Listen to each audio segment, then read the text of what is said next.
안녕하세요. 사연 누리고입니다. 여러분은 외도에 대해 어떻게 생각하시나요?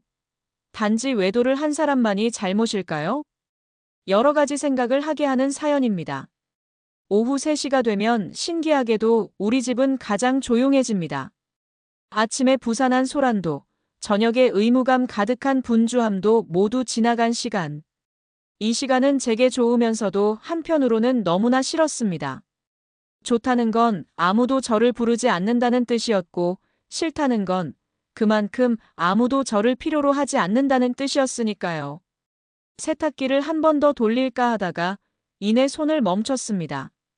이미 아침에 한 번 돌렸고 그걸로 충분했습니다. 충분하다는 말은 요즘 제가 가장 자주 쓰는 단어였습니다.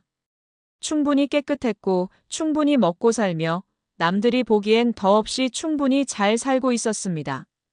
하지만 이 충분함은 자신을 위로하는 주문이었을까요? 아니면 깊은 공허함을 애써 외면하는 방어기제였을까요? 소파에 앉아 습관처럼 휴대폰을 들었습니다. 특별히 볼만한 내용은 없었죠. 단체 채팅방에는 아이 학원 시간 변경 공지와 급식 안내가 빼곡히 올라와 있었고, 엄마들끼리 나누는 대화는 늘 그랬듯 고생이 많다로 시작해서 그래도 애를 위해서로 끝났습니다.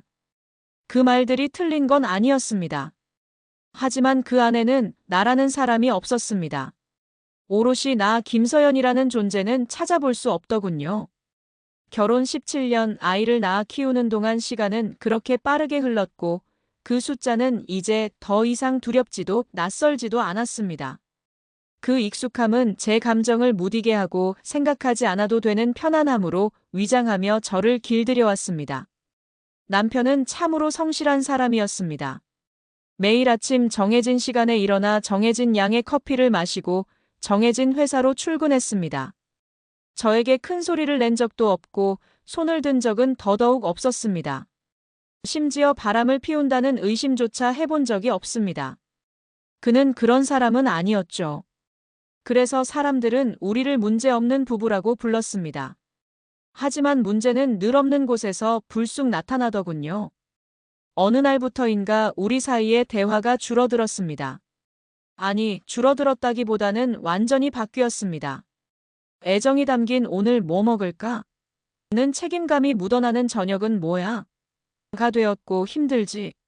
라는 위로는 오늘 늦어라는 건조한 통보로 바뀌었습니다. 대화의 형식은 남아 있었지만 그 안에 흐르던 따뜻한 감정의 물줄기는 말라붙은 지 오래였습니다. 저는 남편을 이해하려 애썼습니다. 직장에서의 애매한 위치, 후배들의 눈치, 가장으로서의 무게. 그러니 집에 와서까지 감정 소모를 하고 싶지 않을 거라고 저는 스스로를 설득했습니다. 그것이 아내의 역할이라고 굳게 믿었습니다. 하지만 제 마음 한구석에는 끊임없이 외치는 질문이 있었습니다. 아무도 내 역할을 묻지 않는다는 것. 진정, 아내의 역할이 고요히 홀로 감내하는 것이었을까요? 딸아이 역시 마찬가지였습니다. 한때는 작은 손을 잡고 졸졸 따라다니던 아이였지만 이제는 방문을 굳게 닫고 이어폰을 낀 채 자신만의 세계에 빠져들었습니다. 엄마라는 호칭은 여전히 존재했지만 그 안에는 부탁과 요구만이 가득했습니다.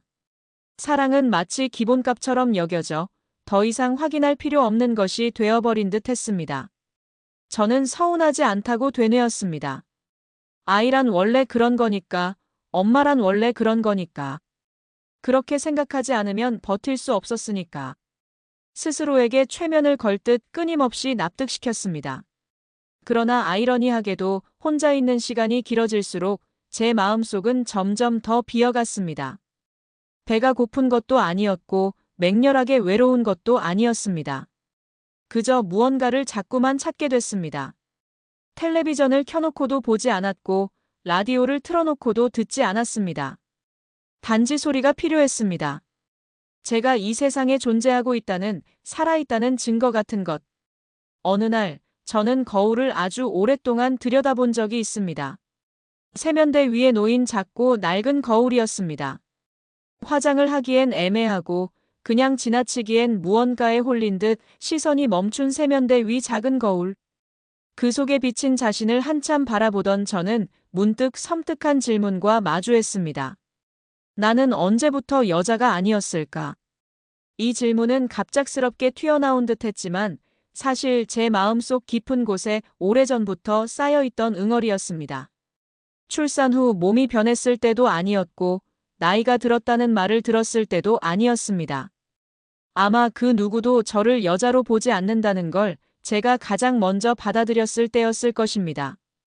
남편에게는 아내로, 아이에게는 엄마로, 동네 사람들에게는 엄마로 불리는 동안 그 모든 호칭 속에 김서연이라는 이름은 흔적도 없이 사라져버렸습니다. 저도 모르는 사이에 말이지요. 그날 저녁 남편은 평소보다 늦게 귀가했습니다. 밥 먹었어? 응. 그것이 하루의 대화 전부였습니다. 저는 따뜻하게 데워두었던 국을 말없이 다시 냉장고에 넣었습니다. 혼자 먹기엔 너무 많고 버리기엔 너무 아까웠습니다. 집안에는 그렇게 아까운 것들이 늘 넘쳐났습니다. 무심코 흘려보낸 시간도, 텅 비어버린 마음도, 그리고 점차 잊혀가는 저 자신까지도요. 잠자리에 들기 전 저는 다시 휴대폰을 들었습니다. 그때 알림 하나가 화면을 환히 비추었습니다. 오래된 이름. 아주 오래되어 이제는 거의 잊고 지냈던 그 이름. 이도현. 회사 동료였던 사람이었습니다. 같은 팀은 아니었고 몇 번 회의에서 얼굴을 마주친 것이 전부인 인연. 퇴사 후에는 소식조차 알 수 없었던 사람이었죠. 그런데 그 이름 아래에 짧지만 묘한 메시지가 떠 있었습니다. 서연 씨, 혹시 나 기억해요? 저는 한참을 그 화면만 멍하니 바라봤습니다. 답장을 할 특별한 이유는 없었습니다. 답을 하지 않아도 아무런 문제 될 것이 없었죠. 그런데 이상하게도 제 손이 쉽게 떨어지지 않았습니다. 심장이 빨리 뛰지도 않았고 설레지도 않았습니다.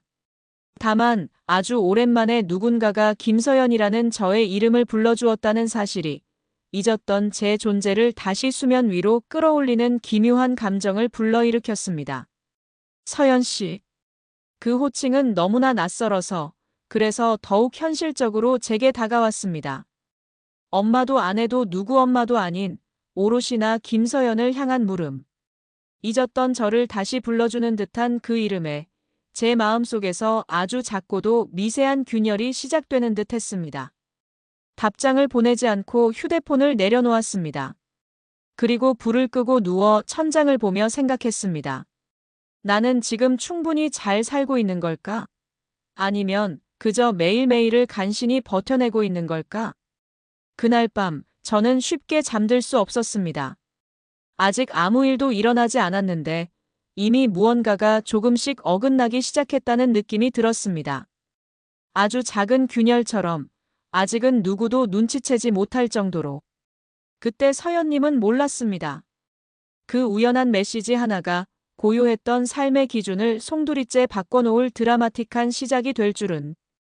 아무도 묻지 않는 하루는 그렇게 흘러갔고 서연님은 그 조용함 속에서 처음으로 거대한 흔들림을 느끼고 있었습니다.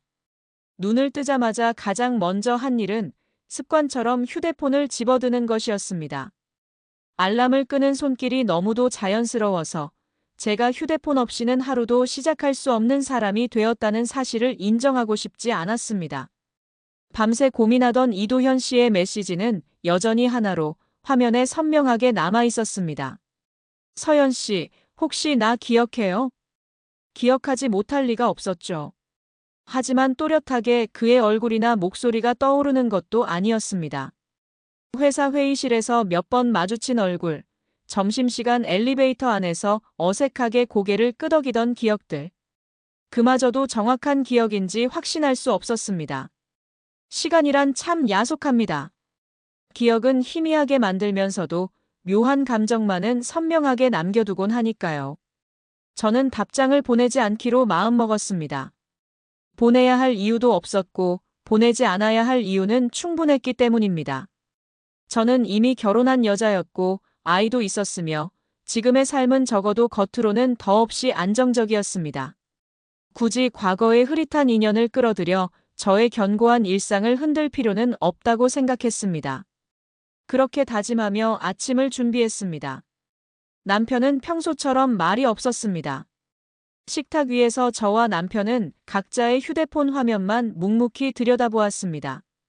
예전에는 식탁에서 휴대폰을 보는 것을 싫어하는 저에게 남편은 조심스러워했습니다. 하지만 언제부턴가 저도 그에게 아무 말도 하지 않게 되었습니다. 말을 하는 것이 오히려 더 피곤해졌기 때문일 것입니다. 저는 남편의 그런 침묵을 배려라고 생각했습니다. 서로에게 부담을 주지 않는 관계. 어른들의 관계는 원래 다 그런 거라고 그렇게 저 스스로를 설득했습니다. 아이를 학교에 보내고 나니 집은 다시 정적에 잠겼습니다. 어제와 같은 오후 3시를 기다리는 사람처럼 저는 의미 없이 시간을 흘려보냈습니다. 설거지를 하고 청소기를 돌리고 필요한 물건들을 메모장에 꼼꼼히 적었습니다. 그렇게 하루를 촘촘히 쪼개며 바쁘게 움직이다 보면 이런저런 잡념과 생각들이 저절로 멈춰지곤 했습니다. 생각하지 않으면 흔들리지 않을 거라고 믿었으니까요. 하지만 이상하게도 제 시선은 자꾸만 휴대폰 쪽으로 향했습니다. 알림이 울린 것도 아닌데 몇 번이고 화면을 켜보고 또 켜봤습니다. 아직 아무것도 오지 않았다는 사실이 저에게 묘한 안도감을 주면서도 동시에 알 수 없는 아쉬움을 남겼습니다. 저는 그 복잡한 감정을 애써 무시했습니다. 아쉬움이라는 건 어딘가 기대하는 마음이 있을 때 생기는 거니까요. 저는 기대하지 않았습니다. 그저 확인했을 뿐이었습니다. 점심 무렵 마침내 또 다른 메시지가 도착했습니다. 답장 없어도 괜찮아요. 그냥 갑자기 생각나서요. 저는 잠시 휴대폰 화면을 내려놓았다가 다시 들었습니다. 괜찮다고 말하는 문장에는 늘 진짜 마음이 숨어 있다고 생각했습니다. 정말 괜찮다면 굳이 그렇게 말하지 않아도 되니까요. 하지만 이도현 씨의 그 문장은 저에게 부담스럽게 다가오지 않았습니다. 오히려 저를 배려하고 있는 듯한 조심스러움이 느껴졌습니다. 그런데 그 조심스러움이 역설적으로 저에게는 더 문제였습니다. 네, 기억나요. 짧게 답장을 보내고 나서야 제 심장이 조금 빨리 뛰는 것을 느낄 수 있었습니다. 설렘이라고 하기에는 너무 미미했고 그렇다고 불안이라고 단정 짓기에도 애매한 감정. 그저 무언가가 작게나마 시작되었다는 느낌. 아니, 아직 시작이라고 부르기에는 너무 이른 단계였지만 어쨌든 저에게는 분명 선을 하나 넘었다는 생각이 들었습니다. 곧바로 답장이 왔습니다. 다행이네요. 잘 지내시죠? 잘 지내고 있다는 말은 늘 애매했습니다. 무엇을 기준으로 잘 지내고 있다고 할 수 있을까요? 아프지 않으면? 큰 불행이 없으면? 저는 잠시 망설이다가 늘 그렇듯 가장 무난한 대답을 선택했습니다. 네, 그냥요. 제 그냥요라는 한마디 안에는 수많은 말과 감정들이 숨겨져 있었지만 저는 그것들을 굳이 꺼내고 싶지 않았습니다. 그는 제 그 말을 어떻게 받아들였을까요? 아마도 별 의미 없이 지나쳤을 것입니다. 우리는 아직 서로에게 그 정도의 존재였으니까요. 그날 이후로 이도현 씨와의 메시지는 하루에 한두 번씩 오갔습니다. 안부를 묻고 날씨 이야기를 나누고 요즘은 다들 바쁘다는 뻔한 이야기들을 주고받았습니다. 그 안에는 어떤 특별한 의도도 없어 보였습니다. 적어도 겉으로는 말이죠. 저는 그것이 안전하다고 느꼈습니다. 이 정도는 괜찮아. 이 정도는 누구에게도 해가 되지 않아. 그렇게 저 자신을 끊임없이 안심시켰습니다. 그러나 문제는 늘 그 이 정도에서 시작됩니다. 어느 순간부터 저는 메시지를 기다리는 시간이 생겼습니다. 정확히 말하자면 제가 그를 기다리고 있다는 사실을 인정하지 않으려 애쓰는 시간이 점점 길어졌습니다. 휴대폰을 수시로 확인하면서도 스스로에게는 이건 그냥 습관일 뿐이야 라고 끊임없이 되뇌었습니다. 아이가 학교에서 돌아오기 전까지, 남편이 퇴근하기 전까지 저에게 주어진 짧은 여유 시간은 이제 이도현 씨와의 대화로 채워졌습니다. 그 시간만큼은 저를 쉬게 했습니다. 그는 저에게 많은 것을 묻지 않았습니다. 그리고 저는 그 점이 참 좋았습니다. 왜 그렇게 생각하는지, 왜 그런 선택을 했는지 따져 묻지 않았습니다. 그저 제 이야기에 그럴 수 있죠 라고만 말해주었습니다. 그 한마디는 제 모든 삶과 감정들을 정당화해주는 것 같았습니다. 누군가에게 이토록 온전히 이해받고 있다는 느낌은 제가 생각했던 것보다 훨씬 더 강력한 위로였습니다. 저는 그 힘을 과소평가하고 있었습니다. 남편과의 대화는 여전히 단조로웠습니다. 하루 일과를 묻고 생활에 필요한 말들을 주고받는 정도였습니다. 남편에게 딱히 불만이 있는 것도 아니었고 싸울 이유도 없었습니다. 그런데도 이상하게 마음속은 더욱 공허해져 갔습니다. 부족한 것 없는 삶인데 왜 저는 자꾸만 다른 곳을 바라보게 되는 것일까요? 저는 그 질문의 답을 알 것 같았기에 애써 그 질문을 밀어냈습니다. 어느 날 그에게서 이런 메시지가 도착했습니다. 서연 씨랑 이야기하면 편해요. 편하다는 말은 언제나 위험했습니다. 편하다는 건 사람으로 하여금 자신을 둘러싼 경계를 무의식 중에 풀게 만듭니다. 긴장하지 않아도 되고 억지로 저 자신을 꾸미지 않아도 되는 상태. 저는 그 말에 즉각적으로 반응하지 못했습니다. 대신 웃는 이모티콘 하나를 보냈습니다. 제 감정을 직접적으로 드러내지 않는 것이 마치 제가 마지막으로 붙잡고 있는 유일한 방어선 같았습니다. 그날 저녁 딸아이가 제게 아무렇지 않게 말했습니다. 엄마, 요즘 기분 좋아 보여. 저는 잠시 멈칫했습니다. 그런 말을 들을 준비가 전혀 되어 있지 않았습니다. 아이는 아무 생각 없이 한 말이었겠지만 그 한마디가 제 마음 깊숙이 날카롭게 파고들었습니다. 제가 변하고 있다는 것을 가장 먼저 알아본 사람이 아이였다는 사실이 저는 조금 무서웠습니다. 그래? 저는 아무렇지 않은 척 웃으며 대답했습니다. 아이는 고개를 끄덕이고는 제 방으로 들어갔습니다. 딸아이 방의 문이 닫히고 나서야 저는 혼자 거실에 서서 한참을 움직이지 못했습니다. 기분이 좋아 보인다는 말이 저에게는 칭찬처럼 들리지 않았습니다. 마치 은밀한 비밀을 들킨 것 같은 몹시도 불편한 기분이었습니다. 그날 밤 남편은 평소처럼 피곤한 얼굴로 소파에 앉아 있었습니다. 저는 자연스럽게 부엌으로 물을 따랐습니다. 예전 같았으면 많이 피곤해 보여라는 걱정 어린 말을 건넸을지도 모릅니다. 하지만 그날은 그러지 못했습니다. 어떤 말도 제 입에서 나오지 않았습니다. 그 대신 제 시선은 무의식적으로 휴대폰이 놓인 쪽을 향했습니다. 그 사실을 깨닫는 순간 제 마음은 차갑게 서늘해지는 것을 느꼈습니다. 저는 끊임없이 저 자신을 합리화했습니다. 이건 외도가 아니야. 감정도 아니고 그저 평범한 대화일 뿐이야. 누구에게도 피해를 주지 않아. 그 말들은 점점 더 자주 그리고 간절하게 필요해졌습니다. 스스로에게 그토록 이 말을 반복해서 되뇌일 만큼 이미 무언가를 제가 필사적으로 지키고 있다는 뜻이었습니다. 지켜야 할 만큼 저는 이미 위험해졌다는 뜻이기도 했습니다. 저는 그 사실을 인정하지 않으려 온 힘을 다해 애썼습니다. 아직은 아니야. 아직은 돌아갈 수 있어. 며칠 뒤 그는 다시 한번 만남을 제안했습니다. 이번엔 훨씬 더 자연스럽게 아무렇지 않은 듯이 근처에 잠깐 볼 일이 있어서요라는 말과 함께 저는 그 문장을 한참 동안 오래 바라봤습니다. 첫 만남 때와 달리 이번에는 망설임이 훨씬 더 컸습니다. 이미 한 번 만났고 그때도 아무 일도 일어나지 않았다는 사실을 제가 알고 있었기 때문이었습니다. 아이러니하게도 그 사실이 오히려 저를 더욱 방심하게 만들었습니다. 잠깐이면 괜찮겠지. 그 생각은 너무 쉽게 제 마음속에 자리 잡았습니다. 저는 스스로에게 몇 가지 조건을 걸었습니다. 낮에만 만날 것. 만남은 2시간을 넘기지 않을 것. 그리고 사적인 이야기는 깊이 하지 않을 것. 이런 조건을 스스로 걸 수 있다는 사실은 제가 아직 이 모든 상황을 통제하고 있다는 착각을 주었습니다.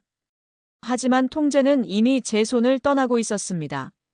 다만 저는 아직 그 냉혹한 사실을 받아들일 준비가 되어 있지 않았을 뿐입니다. 약속을 잡고 나서 제 마음은 더욱 복잡해졌습니다. 설렘과 불안이 마치 동전의 양면처럼 동시에 밀려왔습니다. 그런데 그 두 감정은 생각보다 놀랍게도 잘 어울렸습니다. 저는 그날따라 집안일을 더 열심히 했습니다. 아무런 쓸데없는 서랍을 정리하고 필요 없는 물건들을 무작정 버렸습니다. 마치 제 삶 전체를 그렇게 정돈하면 이 복잡한 마음도 함께 정리될 것처럼요. 하지만 비밀은 정리하려 할수록 오히려 더 또렷해지는 법입니다. 숨기려고 할수록 그 존재감은 더 커지는 법이지요. 그날 밤 잠자리에 누워 저는 깊은 생각에 잠겼습니다. 나는 지금 무엇을 기대하고 있는 걸까? 그에게서 사랑을 기대하는 건 결코 아니었습니다. 제 새로운 삶을 꿈꾸는 것도 아니었고요. 그저 저를 온전히 바라봐주는 시선 하나. 저의 이야기를 진심으로 들어주는 단 몇 분의 시간. 딱 그 정도였습니다. 그리고 그 정도가 바로 가장 위험한 것이었습니다. 작은 결핍은 때때로 큰 결심 없이도 사람을 전혀 다른 길로 움직이게 만드니까요. 저는 그 냉엄한 진실을 너무나 늦게 깨닫고 있었습니다. 약속은 제가 예상했던 것보다 훨씬 더 빠르게 다가왔습니다. 며칠이나 남은 줄 알았는데 달력을 한 장 넘기자 바로 그날이었습니다. 저는 오전 내내 괜히 분주했습니다. 굳이 외출할 이유를 만들 필요는 없었지만 머릿속에서는 계속 같은 생각이 맴돌았습니다.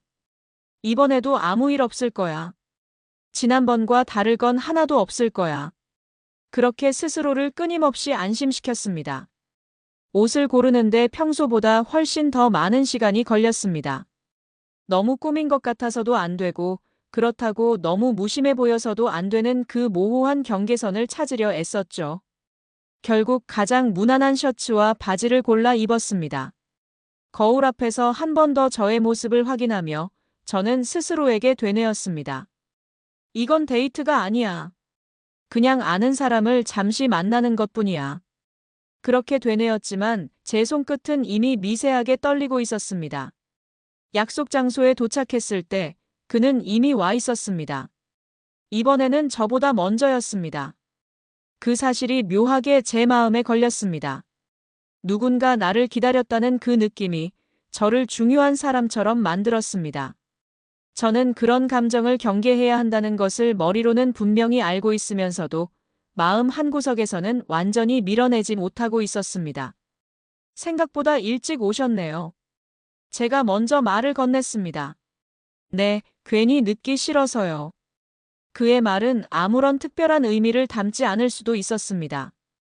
하지만 저는 이미 그 안에서 묘한 의미를 찾고 있었습니다. 의미를 찾는다는 건 이미 제 마음이 한쪽으로 기울고 있다는 명백한 증거였습니다. 우리는 나란히 걸으며 근처 공원으로 향했습니다. 밀폐된 카페보다는 탁 트인 공원이 훨씬 더 안전하다고 느꼈기 때문입니다. 사람들 속에 있으면 제가 현실로 돌아오기 더 쉬울 것 같았습니다. 공원에는 아이를 데리고 나온 부모들과 산책하는 노인들이 평화롭게 어우러져 있었습니다. 그 익숙한 풍경 속에서 우리는 어색하게 섞여 있었습니다. 연인도 아니고 그렇다고 완전히 남도 아닌 애매한 관계. 그런데 저는 그 애매함이 오히려 숨을 쉬게 해주었습니다. 저는 그에게서 시선을 떼고 주변을 둘러보았습니다. 아무도 우리를 특별히 주목해서 보지 않는 것 같았습니다. 서연 씨는 웃을 때가 좋아요. 그가 불쑥 그렇게 말했습니다. 저는 걷던 걸음을 잠시 멈췄습니다. 그 말은 전혀 예상하지 못한 방향에서 제 마음을 흔들었습니다. 웃을 때가 좋다는 말은 마치 저라는 사람을 전체로 보지 않고 오직 웃는 모습이라는 한 부분으로만 바라봐준다는 뜻 같았습니다. 남편은 언제부터인가 저에게 그런 말을 해주지 않았습니다. 아이를 낳고 살림을 하고 하루를 묵묵히 책임지는 저의 지친 얼굴만 봐왔지 웃는 얼굴을 따로 떼어 칭찬해준 적은 없었습니다. 그런 말 정말 오랜만에 듣네요. 저는 옅게 웃으며 대답했지만 제 마음은 이미 깊이 흔들리고 있었습니다. 그는 제 이야기를 정말 잘 들어주었습니다. 제가 말을 멈추면 그는 서두르지 않고 기다려주었고 제 이야기의 결론을 재단하려 들지도 않았습니다. 그저 제 이야기에 맞장구를 칠 뿐 저를 판단하려 하지 않았습니다. 그런 태도는 제게 너무나도 익숙하지 않은 것이었습니다. 익숙하지 않다는 것은 그만큼 제가 오랫동안 그런 진심 어린 관심과 존중을 받아보지 못했다는 뜻이기도 했습니다. 저는 점점 말이 많아졌습니다. 불필요한 이야기까지 그에게 털어놓고 있다는 것을 저는 말이 끝난 뒤에야 깨달았습니다. 서연 씨도 그런 생각 해본 적 없어요? 그가 물었습니다.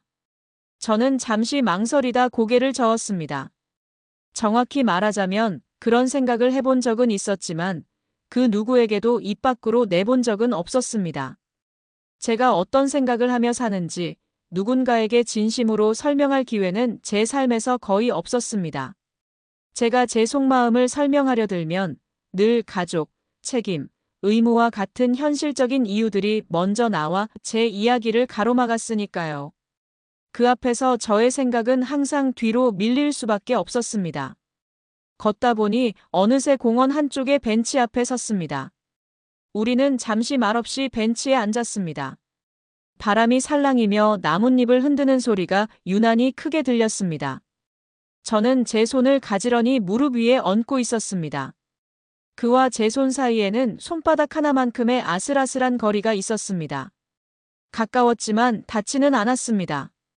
그는 아무 말 없이 자신의 손을 아주 조금 움직였습니다.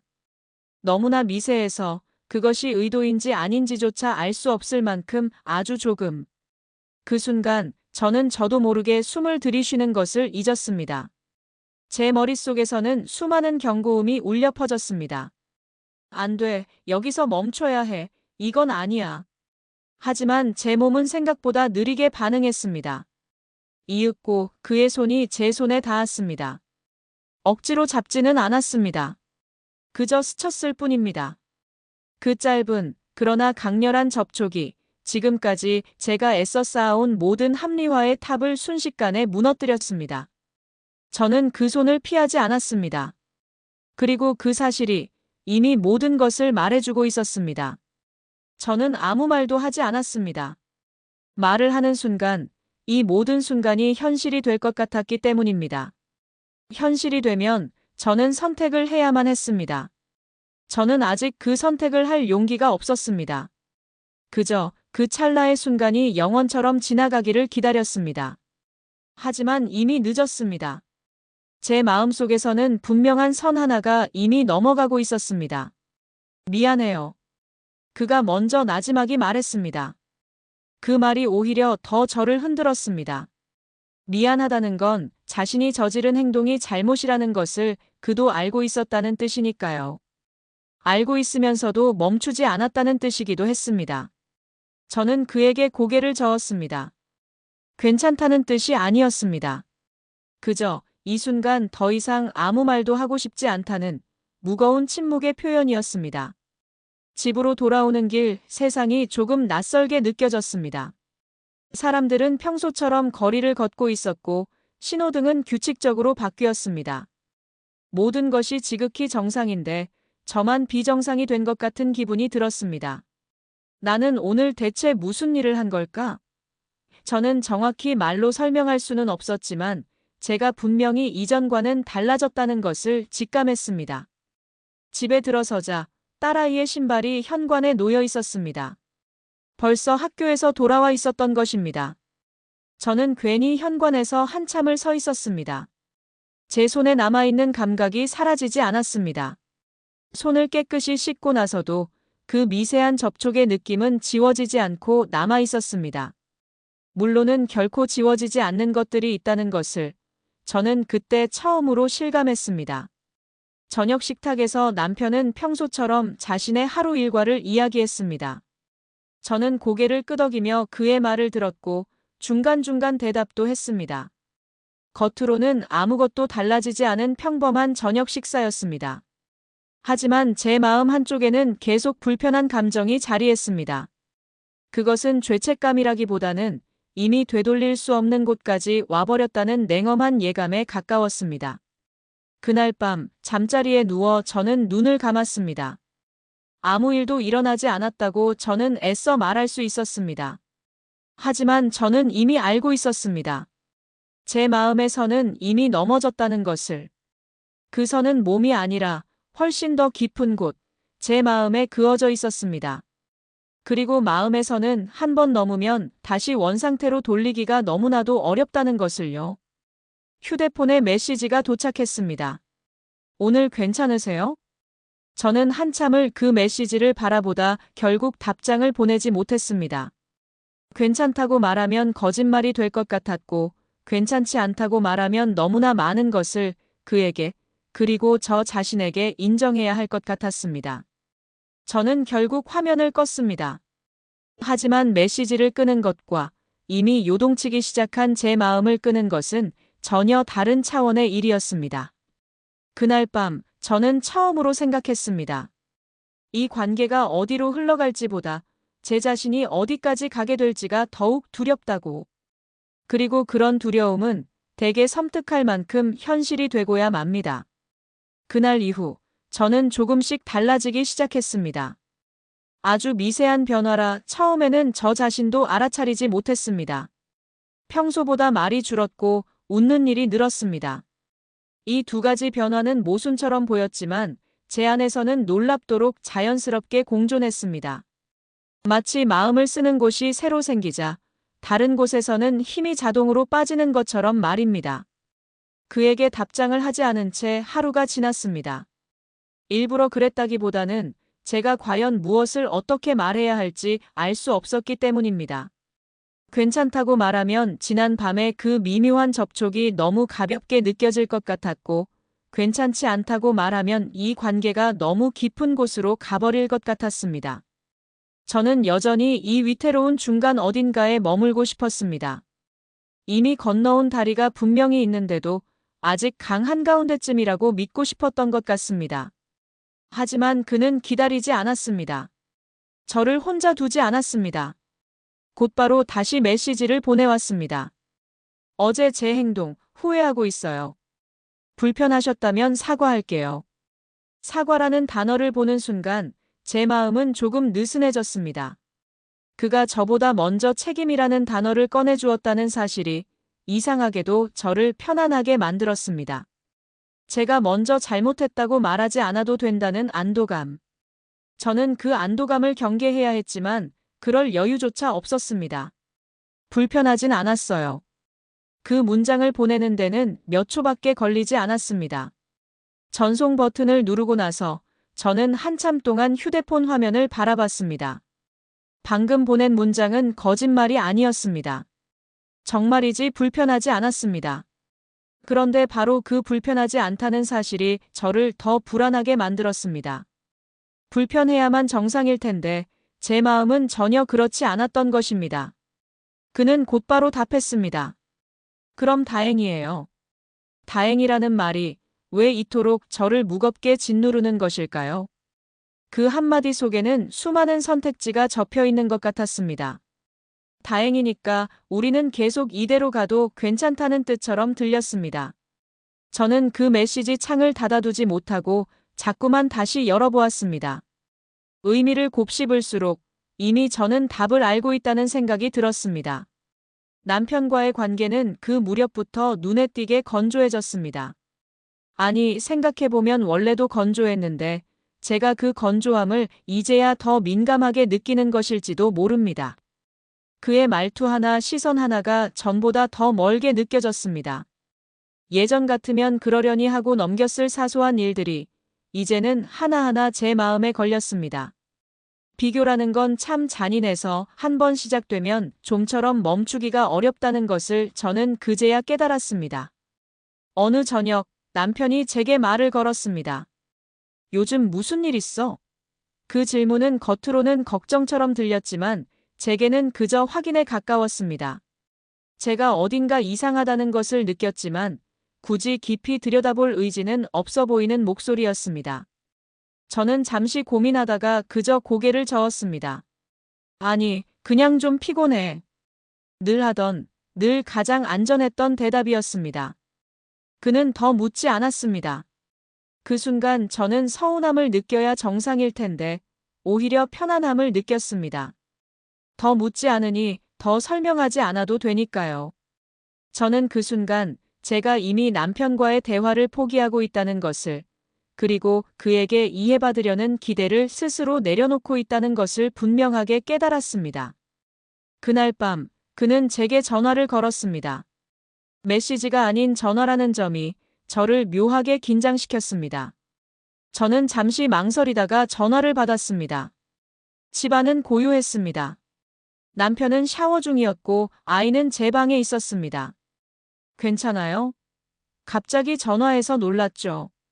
그의 목소리는 낮았고 조심스러웠습니다. 네. 짧게 대답했지만 제 심장은 이미 빨리 뛰고 있었습니다. 목소리라는 건 참 직접적이었습니다.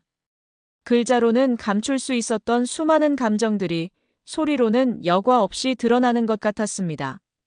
저는 그 사실이 무서우면서도 동시에 묘한 반가움을 느꼈습니다. 우리는 별다른 특별한 이야기를 하지 않았습니다. 그저 안부를 묻고 날씨 이야기를 하고 오늘 하루가 어땠는지 짧게 말하는 정도였습니다. 그런데도 전화는 쉽게 끊기지 않았습니다. 길고도 잦은 침묵이 흘러도 그 누구도 먼저 말을 꺼내지 않았습니다. 그 침묵이 전혀 어색하지 않았기 때문입니다. 이런 말 해도 될지 모르겠지만 그가 조심스럽게 말을 꺼냈습니다. 저는 숨을 고르며 그의 다음 말을 기다렸습니다. 이미 저는 무슨 말이 나올지 알고 있었습니다. 그리고 그 예감은 틀리지 않았습니다. 서연 씨랑 있으면 내가 나로 돌아오는 느낌이에요. 그 말은 조심스러웠지만 동시에 너무나도 명확했습니다. 저는 아무 대답도 하지 못했습니다. 아니, 하지 않았습니다. 부정하지 않았고 긍정하지도 않았습니다. 그 말이 잠시 허공에 남아있는 상태로 두는 것이 제가 아직 이 관계를 현실이 되지 않도록 붙잡고 있는 마지막 발버둥 같았습니다. 하지만 말은 이미 현실이 되어 제 마음에 깊이 박혔습니다. 미안해요. 부담 주려고 한 말은 아니에요. 그는 황급히 덧붙였습니다. 저는 그제야 입을 열었습니다. 알아요. 제 그 짧은 말에는 여러 의미가 섞여 있었습니다. 당신의 마음을 나도 안다는 뜻이었고 이 상황이 잘못되고 있다는 것도 안다는 뜻이었습니다. 그리고 그럼에도 불구하고 저는 당신을 멈출 수 없다는 뜻이기도 했습니다. 전화를 끊고 나서 저는 한동안 움직이지 못했습니다. 이제는 더 이상 아무 일도 일어나지 않았다고 애써 말할 수 없게 되었습니다. 공원에서 손을 스친 것보다, 어쩌면 키스를 한 것보다 그의 그 말 한마디가 훨씬 더 명확한 선을 넘었다는 느낌이 들었습니다. 마음을 건너는 말은 한번 내뱉어지면 되돌리기가 정말이지 너무나 어렵습니다. 며칠 뒤 우리는 다시 만났습니다. 이번엔 더 이상 어떤 그럴듯한 이유를 만들지도 않았습니다. 보고 싶다는 말도 하지 않았고 그렇다고 우연을 가장하지도 않았습니다. 그저 약속을 잡았고 그 시간에 만났습니다. 마치 이미 모든 합의가 이루어진 것처럼 자연스럽게. 그날 우리는 처음으로 서로를 안았습니다. 길지 않았고 격하지도 않았습니다. 마치 오래 참아왔던 숨을 잠시 크게 내쉬는 것처럼. 그의 품 안에서 저는 문득 생각했습니다. 이건 사랑일까 아니면 이 지긋지긋한 일상으로부터의 탈출일까? 답은 쉽사리 나오지 않았습니다. 다만 분명한 건 이제 저는 더 이상 돌아갈 수 있는 곳이 아니라는 사실이었습니다. 집으로 돌아오는 길, 거대한 죄책감이 마치 파도처럼 밀려왔습니다. 이번에는 피할 수 없었습니다.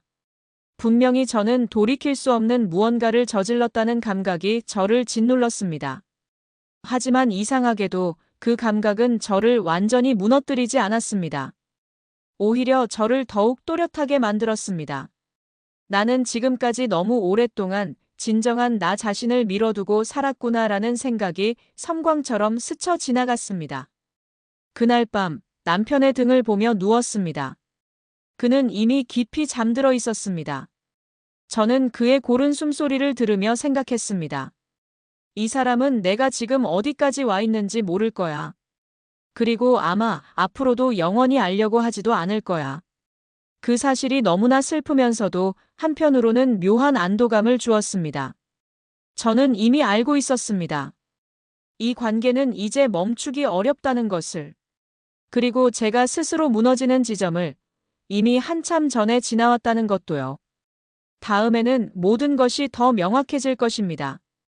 좋든 나쁘든 이 애매하고 위태로운 상태로 더 이상 남아있지는 않을 테니까요.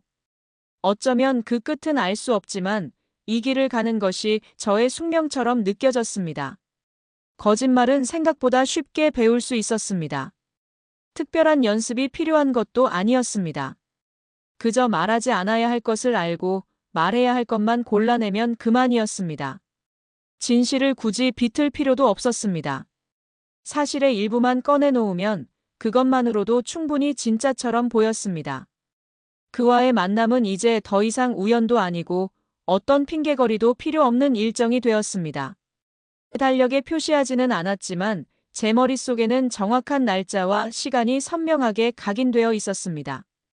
그 약속을 기준으로 제 하루를 나누게 되었다는 사실이 처음에는 낯설었다가 이내 익숙하고 당연한 일이 되어버렸습니다. 저는 남편에게 처음으로 아주 명확한 거짓말을 했습니다. 오늘 친구 만나.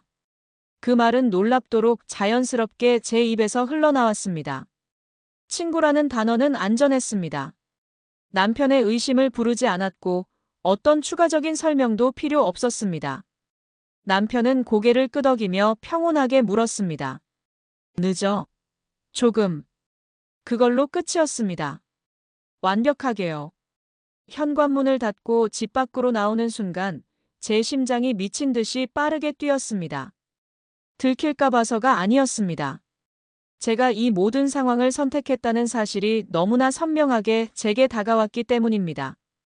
더 이상 외로움이나 상황에 떠밀린 것이 아니라 제가 이 방향을 정했다는 그 감각. 그 감각은 한편으로는 너무나 무서웠지만 다른 한편으로는 제게 이상하게도 엄청난 힘을 주었습니다. 그를 만났을 때 우리는 아무 말 없이 서로를 바라보았습니다. 전처럼 조심스럽게 탐색하지 않았습니다. 이미 한 번 넘어온 선은 두 번째부터는 더 이상 어떤 장애물도 되지 않는다는 것을 깨달았습니다. 저는 그 사실이 오히려 더 무서웠습니다.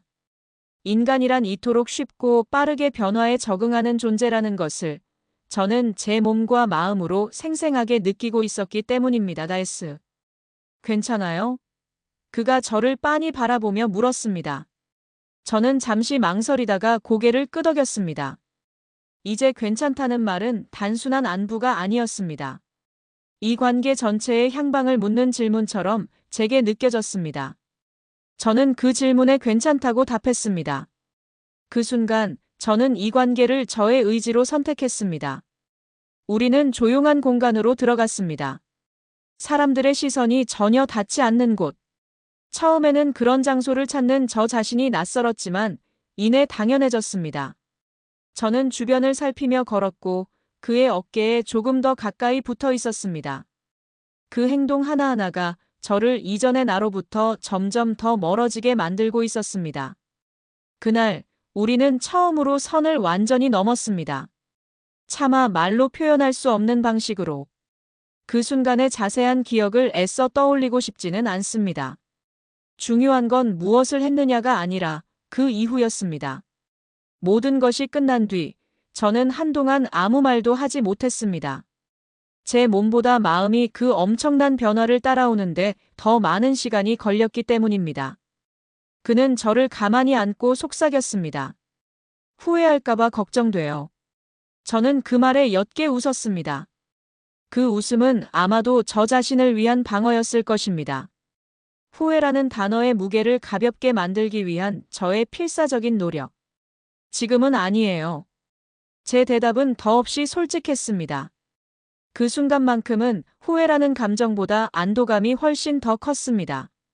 누군가에게 선택받았다는 감각, 그리고 저 또한 그를 선택했다는 분명한 자각이 저를 힘겹게 지탱해주고 있었습니다. 집으로 돌아오는 길, 제 휴대폰이 울렸습니다. 남편의 전화였습니다. 저는 화면을 보며 잠시 걸음을 멈췄습니다. 전화를 받지 않을 이유는 없었습니다. 오히려 받지 않는 게 더 이상한 상황이었을 테니까요. 그래서 전화를 받았습니다. 어디야? 지금 가는 중. 제 목소리는 평소와 전혀 다름이 없었습니다. 그 사실이 저를 소름 끼치도록 놀라게 했습니다. 거짓말을 하는데도 저는 너무나 침착했습니다. 아니, 침착해진 게 아니라 저 자신을 완벽하게 분리해내고 있었던 것입니다. 지금 이 순간에 나와 이제 곧 집으로 돌아갈 아내와 엄마인 나를 집에 도착했을 때 모든 것이 평소와 다름없이 흘러가고 있었습니다. 딸아이는 방에서 이어폰을 끼고 음악을 듣고 있었고 남편은 소파에 앉아 텔레비전을 보고 있었습니다. 저는 익숙하게 외투를 벗고 손을 씻고 부엌으로 향했습니다. 그 모든 과정에서 아무도 저를 조금도 의심하지 않았습니다. 그 사실이 오히려 저를 더 깊은 나락으로 끌어당겼습니다. 들키지 않는다는 확신은 때로 죄책감이라는 감각을 완전히 마비시켜버리니까요. 그날 밤 남편이 불쑥 말했습니다. 요즘 좀 달라진 것 같아. 저는 심장이 멎는 줄 알았습니다. 모든 것이 들킨 것 같은 아찔한 순간이었습니다. 어떻게? 제가 아무렇지 않은 척 되물었습니다. 글쎄 그냥. 남편은 더 이상 깊게 묻지 않았습니다. 그 그냥이라는 말이 저를 한편으로는 안심시키면서도 동시에 심한 불안감을 안겨주었습니다. 그는 분명히 제가 뭔가 달라졌다는 것을 느끼고 있었습니다.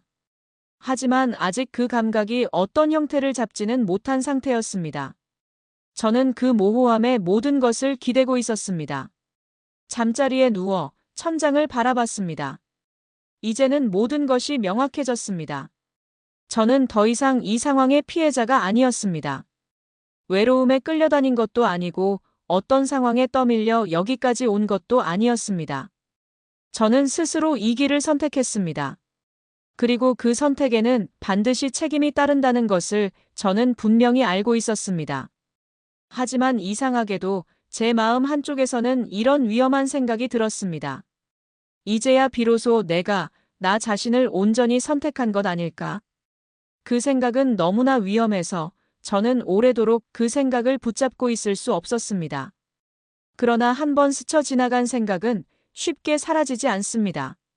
저는 그 생각을 제 가슴 깊숙이 숨겼습니다. 아무도 모르게 심지어 저 자신에게조차도 들키지 않게요. 이제부터는 모든 것이 더욱 복잡해질 것입니다. 거짓말은 늘어날 것이고 언젠가는 들킬 위험도 커질 것입니다. 그래도 저는 이미 알고 있었습니다. 이 위태로운 관계를 억지로 멈추는 것보다 차라리 지금처럼 유지하는 것이 저에게는 훨씬 더 쉬워졌다는 냉정한 사실을요. 그리고 그런 순간부터 사람은 대개 미지의 끝까지 가는 법입니다. 좋든 나쁘든 이제는 더 이상 이 애매한 상태로 머물러 있지 않을 것입니다. 어쩌면 그 끝은 알 수 없지만 이 길을 가는 것이 저의 숙명처럼 느껴졌습니다. 처음에는 분명히 죄책감이라는 것이 있었습니다. 그와 만났다가 집으로 돌아오는 길마다 제 가슴은 말할 수 없이 조여왔고 현관 앞에서 잠시 멈춰 서서 숨을 고르곤 했습니다. 문을 열기 전 제 얼굴을 다시 한번 확인하고 정리해야 했습니다.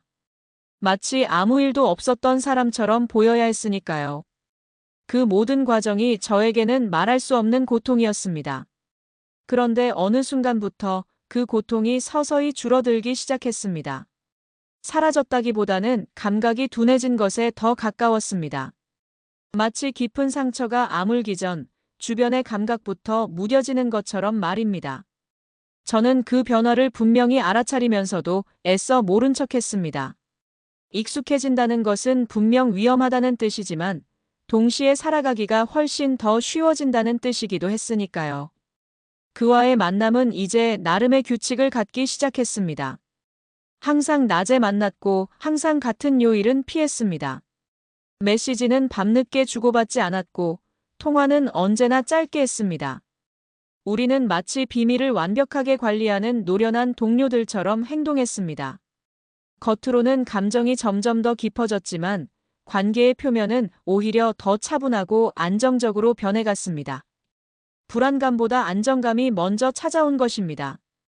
그리고 그 안정감이 저는 오히려 더 놀라웠습니다.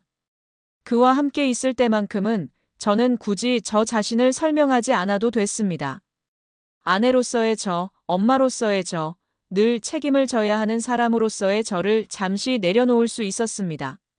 그의 앞에서는 그저 제 솔직한 감정을 이야기하는 사람, 편안하게 웃는 사람, 그의 말에 자유롭게 반응하는 사람이었습니다. 그 누구의 기대도 굳이 충족시키려 애쓰지 않아도 되는 그 상태. 그 자유가 제가 생각했던 것보다 훨씬 더 크게 다가왔습니다. 어느 날, 그는 조용히 말했습니다. 이렇게 자주 보게 될 줄은 정말 몰랐어요. 저는 그저 웃으며 대답했습니다. 그러게요. 제 말에는 부정의 기색도 놀라움도 담겨 있지 않았습니다. 이미 제가 이 모든 것을 받아들였기 때문입니다. 이 관계가 제 삶의 한 부분으로 자연스럽게 자리 잡았다는 사실을 말입니다. 집에서는 오히려 제가 더 차분해졌습니다. 남편의 무심한 말투에도 예전처럼 예민하게 반응하지 않았고 딸아이의 사소한 요구에도 훨씬 더 여유 있게 응하게 되었습니다. 예전 같았으면 제 마음속에 차곡차곡 쌓였을 피로가 이제는 그에게서 풀리는 것 같았습니다. 저는 그 사실을 깨닫고 저 스스로를 꽤 그럴듯하게 합리화했습니다. 이 정도면 충분히 균형을 이루고 있는 것 아닐까. 집도 지키고 나 자신도 지키고. 제 나름의 이 논리는 꽤나 설득력 있었습니다. 적어도 저 자신에게는요. 제가 누군가에게 직접적인 피해를 주고 있지 않다는 생각은 제 마음을 아주 편하게 만들었습니다. 남편은 여전히 이 모든 사실을 모르고 있었고 아이 또한 평소와 전혀 다름없이 생활하고 있었습니다. 제 삶의 모든 것이 전과 다름없이 유지되고 있었으니까요. 그렇다면 과연 문제는 어디에 있는 것일까요?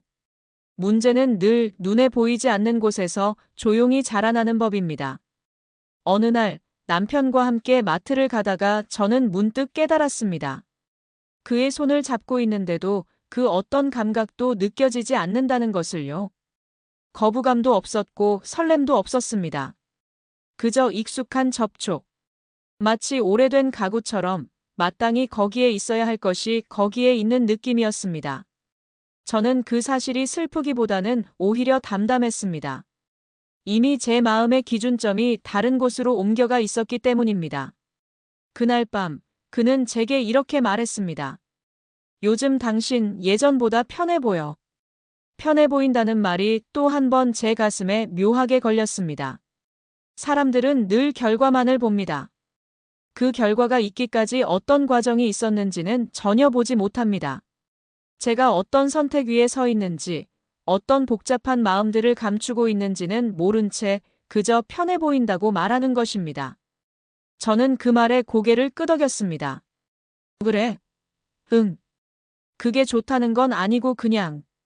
그 그냥이라는 말이 이제는 우리 부부 사이에 너무나 익숙한 대화의 종착점이었습니다. 우리는 늘 그쯤에서 대화를 멈췄습니다. 더 깊이 들어가면 서로가 불편해질 것을 본능적으로 알고 있었기 때문입니다. 저는 그 불편함을 피하는 법을 아주 완벽하게 알고 있었습니다. 그와의 관계는 더욱 깊어졌지만 동시에 더욱더 조심스러워졌습니다. 우리는 서로의 일상을 침범하지 않으려 필사적으로 애썼습니다. 가족 이야기는 자세히 하지 않았고 섣부른 미래에 대한 말도 꺼내지 않았습니다. 그저 이 관계가 지금 이 상태로만 온전히 존재하기를 바랐습니다. 앞으로 더 나아가지도 그렇다고 뒤로 돌아가지도 않는 마치 정지된 시간처럼요. 하지만 세상에 정지된 관계란 존재하지 않습니다. 겉으로는 움직이지 않는 것처럼 보여도 사람의 마음은 아주 미세하게라도 끊임없이 움직이며 자신만의 방향을 잡는 법이니까요. 어느 날 그가 제게 물었습니다. 이게 계속 이렇게 갈 수 있을까요? 저는 대답하지 못했습니다. 그 질문에는 어떤 대답도 할 수 없었습니다. 아니, 답은 분명히 있었지만 그 말을 제가 입 밖으로 꺼내는 순간 모든 것이 와르르 무너지고 바뀔 것 같았습니다. 저는 아직 바뀌는 것을 원하지 않았습니다. 이 미묘한 안정감과 지금의 삶이 깨질까봐 두려웠습니다. 생각해 본 적은 없어요. 그것이 제가 그에게 할 수 있는 최대한의 솔직하고도 정직한 대답이었습니다. 집으로 돌아오는 길, 저는 처음으로 이런 생각이 들었습니다. 만약 이 관계가 끝난다면 나는 무엇을 잃게 될까? 글을 읽는 것보다 제가 다시 저 자신을 잃게 될 것 같다는 생각이 훨씬 더 무서웠습니다. 저는 이미 온전한 나 자신을 이 위태로운 관계 위에 완전히 세워두고 있었던 것입니다. 그날 밤 잠들기 전 저는 거울을 봤습니다. 거울 속에 비친 제 얼굴은 예전보다 훨씬 더 또렷하고 생기 있어 보였습니다. 저는 그 얼굴을 보며 생각했습니다. 죄책감이 사라진 자리에 과연 무엇이 들어왔을까? 사랑일까? 아니면 어쩌면 저를 위한 교묘한 자기기만일까? 아마도 둘 다일 것입니다. 그리고 그 둘은 생각보다 서로 너무나 잘 어울렸습니다. 저는 이제 죄책감이라는 감정을 느끼지 않는 사람이 되어가고 있었습니다. 그 사실이 이 관계에서 가장 무서운 변화라는 것을 머리로는 분명히 알고 있으면서도 저는 멈추지 않았습니다. 무감각은 고통을 줄여주지만 동시에 삶의 가장 중요한 경고마저도 지워버리니까요. 그리고 경고가 사라진 관계는 더 이상 멈출 수 없이 반드시 다음 단계로 나아갈 수밖에 없습니다. 예측할 수 없는 방향으로 서서히 그러나 멈추지 않고 흘러갈 것입니다. 불안은 예고 없이 찾아왔습니다. 특별한 사건이 있었던 것도 아니고 그와의 다툼이 있었던 것도 아니었습니다. 그저 평소와는 조금 다른 그의 메시지 한 문장이 제 마음에 걷잡을 수 없는 파문을 일으켰을 뿐입니다. 그날 그의 메시지는 짧고 간결했습니다. 오늘은 연락이 좀 늦을 것 같아요. 그 문장은 예의 바르고 충분히 설명적이었습니다. 문제될 게 전혀 없었습니다. 그런데 저는 그 문장을 몇 번이고 다시 읽었습니다. 늦을 것 같다는 말 뒤에 붙지 않은 설명들, 말해지지 않은 이유들이 제 상상 속에서 자꾸만 불어나 저를 옥죄어 왔습니다. 예전 같았으면 아무 생각 없이 넘겼을 텐데 그날의 저는 달랐습니다. 저는 그제야 제가 그가 답장을 보내지 않는 그 순간까지도 의식하고 있다는 사실을 깨달았습니다. 대체 언제부터였을까요? 메시지를 보내고 나서도 휴대폰을 쉽사리 내려놓지 못하는 제가. 다른 일을 하면서도 휴대폰 화면이 켜질 때마다 제 시선이 먼저 그곳으로 향하는 제가. 그가 제 하루의 리듬을 완전히 바꾸어 놓고 있다는 사실이 그제야 제게 또렷하게 다가왔습니다. 알겠어요. 짧게 답장을 보내고 나서도 제 마음은 전혀 가볍지 않았습니다. 집에서는 평소와 다름없이 익숙한 시간들이 흘렀습니다. 아이의 이야기를 들어주고 저녁을 준비하고 남편과 같은 공간에 앉아 있었습니다. 그런데 그 모든 장면들이 살짝 어긋나 있었습니다. 마치 화면 싱크가 맞지 않는 영상처럼 저는 지금 여기 육신은 존재하는데 제 마음은 전혀 다른 시간대를 살고 있었습니다. 그날 밤 그는 결국 제게 전화를 하지 않았습니다. 메시지조차 오지 않았습니다. 저는 필사적으로 특별한 이유가 있을 거라고 그가 단순히 바쁠 뿐일 거라고 생각하려 애썼습니다. 하지만 제 생각은 자꾸만 다른 위험한 방향으로 흘러갔습니다. 혹시 저보다 더 중요하고 급한 일이 생긴 건 아닐까? 아니면 혹시 그가 이 위태로운 관계를 조금씩 정리하려는 건 아닐까 하는 불안감에 휩싸였습니다. 그런 생각을 하는 제 자신이 너무나 낯설었습니다. 대체 언제부터 제가 이런 위치에 서 있었을까요? 불안해하는 쪽, 마냥 기다리는 쪽. 이 관계의 주도권은 언제부터 제 손을 떠났을까요? 저는 그 질문에 솔직하게 답하고 싶지 않았습니다. 이미 그 답을 제가 너무나도 잘 알고 있었기 때문입니다. 며칠 뒤 우리는 만났습니다. 그는 평소와 전혀 다르지 않아 보였습니다. 환하게 웃었고 제게 먼저 안부를 물었으며 여전히 조심스러웠습니다. 그래서 저는 더 혼란스러웠습니다.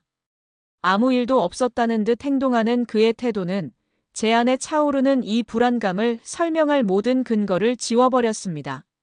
마치 모든 문제가 오롯이 제 안에만 존재하는 것처럼 느껴졌습니다. 요즘 좀 바빠 보여요. 제가 먼저 조심스럽게 말을 꺼냈습니다. 조금요. 그는 짧게 대답했습니다. 그리고 그 이상 어떠한 설명도 하지 않았습니다. 그 순간 저는 처음으로 명확하게 느꼈습니다. 그가 저에게 모든 것을 시시콜콜 말해줄 필요는 없다는 사실을. 우리가 어떤 관계이든 그의 삶에는 제가 결코 닿을 수 없는 영역이 존재한다는 것을요. 그건 너무나 당연한 진실이었지만 저는 그것을 받아들이기가 너무나 힘들었습니다. 저는 어느새 그가 저에게서도 아무것도 숨길 수 없는 사람이 되기를 간절히 바라고 있었던 것입니다. 무슨 일 있는 건 아니죠? 제 질문은 조심스럽게 포장되어 있었지만 그 속내는 전혀 그렇지 않았습니다. 그는 잠시 저를 깊이 바라보다가 나직이 말했습니다. 서연 씨, 우리 너무 많은 걸 기대하진 말아요. 그 말은 부드러웠지만 제 마음을 관통하는 칼날처럼 선명했습니다. 잃어버렸던 경계선을 다시 긋는 말. 처음 만났을 때 우리가 암묵적으로 합의했던 거리로 저를 되돌리려는 말. 저는 그 문장을 듣는 순간 가슴이 아리게 조여오는 것을 느꼈습니다. 기대하지 말자는 말은 이미 서로가 뭔가를 기대하고 있다는 사실을 전제로 합니다. 알아요. 저는 고개를 끄덕였습니다. 제 목소리는 차분했지만 제 마음은 이미 격렬하게 요동치고 있었습니다. 기대하지 않겠다는 그 말은 이제 와서 하기엔 너무나 늦어버린 약속처럼 느껴졌습니다. 그날 이후로 저는 모든 행동에 더욱더 조심스러워졌습니다. 먼저 그에게 메시지를 보내지 않으려 필사적으로 애썼고 그의 답장이 늦어도 아무렇지 않은 척했습니다. 제 감정을 숨기고 억누르는 데 온 에너지를 쏟다 보니 제 마음은 더 빨리 지쳐갔습니다. 아이러니하게도 감정을 숨기려고 할수록 그 감정은 제 마음속에서 더욱 크게 존재감을 드러냈습니다. 집에서는 작은 균열이 생기기 시작했습니다. 어느 날 남편이 제게 물었습니다. 요즘 왜 이렇게 멍해 보여? 저는 대답 대신 그저 웃었습니다. 그 웃음은 이제 저에게 거의 자동 반사에 가까웠습니다. 하지만 남편은 예전보다 저를 훨씬 더 자주 바라보고 있었습니다. 의심이라고 부르기엔 아직 이르지만 저를 관찰하는 그의 시선에서 무언가를 감지하고 있다는 느낌을 받았습니다. 저는 그날 밤 오랜만에 혼자 소리내어 울었습니다. 이유를 정확히 말할 수 없는 울음이었습니다. 남편에 대한 죄책감 때문도 아니고 외로움 때문만도 아니었습니다. 아마도 이 위태로운 관계가 저를 자유롭게 해주기만 하는 것이 아니라는 사실을 이제는 온전히 인정해야 했기 때문일 것입니다. 그를 잃을지도 모른다는 생각은 제가 예상했던 것보다 훨씬 더 크게 저를 지배했습니다. 그 생각이 들자마자 저는 저 자신에게 놀랐습니다. 대체 언제부터 제가 이 관계를 잃음과 얻음으로 계산하고 있었을까요? 그를 잃는 게 두렵다는 것은 제가 이 관계에 이미 제 삶에 너무나 많은 것을 걸고 있다는 뜻이었습니다. 며칠 후 그가 제게 다시 말했습니다. 우리 잠시만 조금 천천히 가요. 그 말은 마치 배려처럼 포장되어 있었지만 저는 그것이 사실상 거리 조절이라는 것을 느꼈습니다. 관계의 속도를 결정하고 그 흐름을 주도하는 사람이 이제는 그라는 사실도 저는 분명히 인지했습니다. 저는 그가 멀어질까봐 무서워서 고개를 끄덕일 수밖에 없었습니다.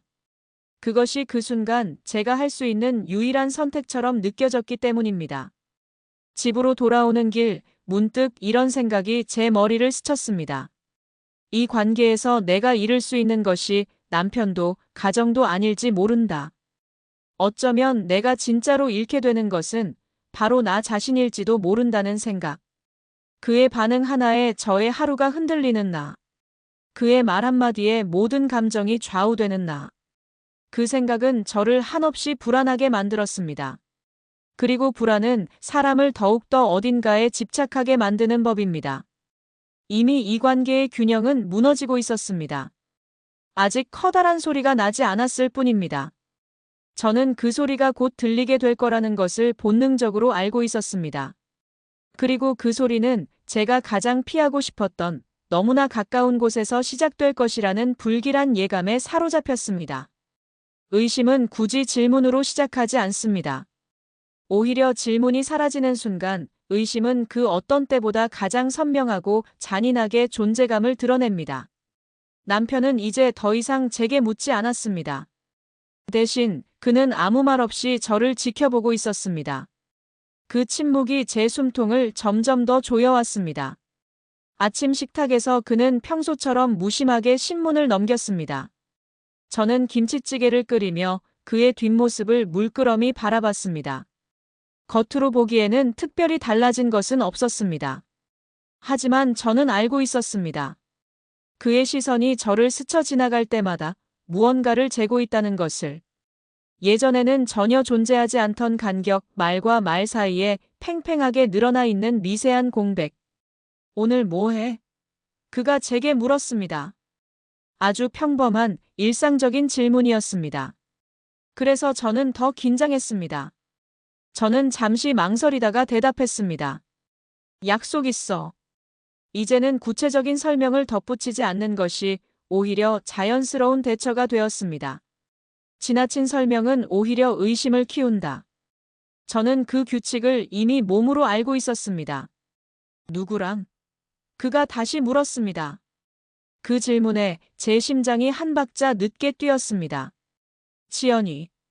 제 머릿속에 가장 먼저 떠오른 이름이었습니다. 실존하는 친구의 이름. 제가 가장 자주 쓰고 가장 익숙해서 이제는 거짓말인지조차 헷갈릴 정도의 이름. 그는 고개를 끄덕였습니다. 그걸로 끝이었습니다. 하지만 저는 전혀 안심할 수 없었습니다. 그의 반응이 너무 빠르고 너무 담담했기 때문입니다. 의심하는 사람은 종종 확인을 미룬다. 확실해질 때까지. 그날 저는 그를 만나지 않았습니다. 만날 수 없었습니다. 제 머릿속에서 남편의 그 서늘한 시선이 좀처럼 떠나지 않았기 때문입니다. 대신 저는 혼자 시간을 보냈습니다. 인적 드문 카페에 앉아 아무 책이나 펼쳐놓고 글자 하나하나를 제대로 읽지 못한 채 그저 무심하게 시간을 흘려보냈습니다. 그에게서 메시지가 왔습니다. 오늘은 안 만나요? 그 문장을 보는 순간 제 가슴이 또다시 걷잡을 수 없이 조여왔습니다. 설명할 수 없는 죄책감과 동시에 찾아온 알 수 없는 안도감이 저를 덮쳤습니다. 오늘은 집에 있어야 할 것 같아요. 그렇게 짧게 답장을 보냈습니다. 잠시 후 그에게서 답장이 왔습니다. 알겠어요.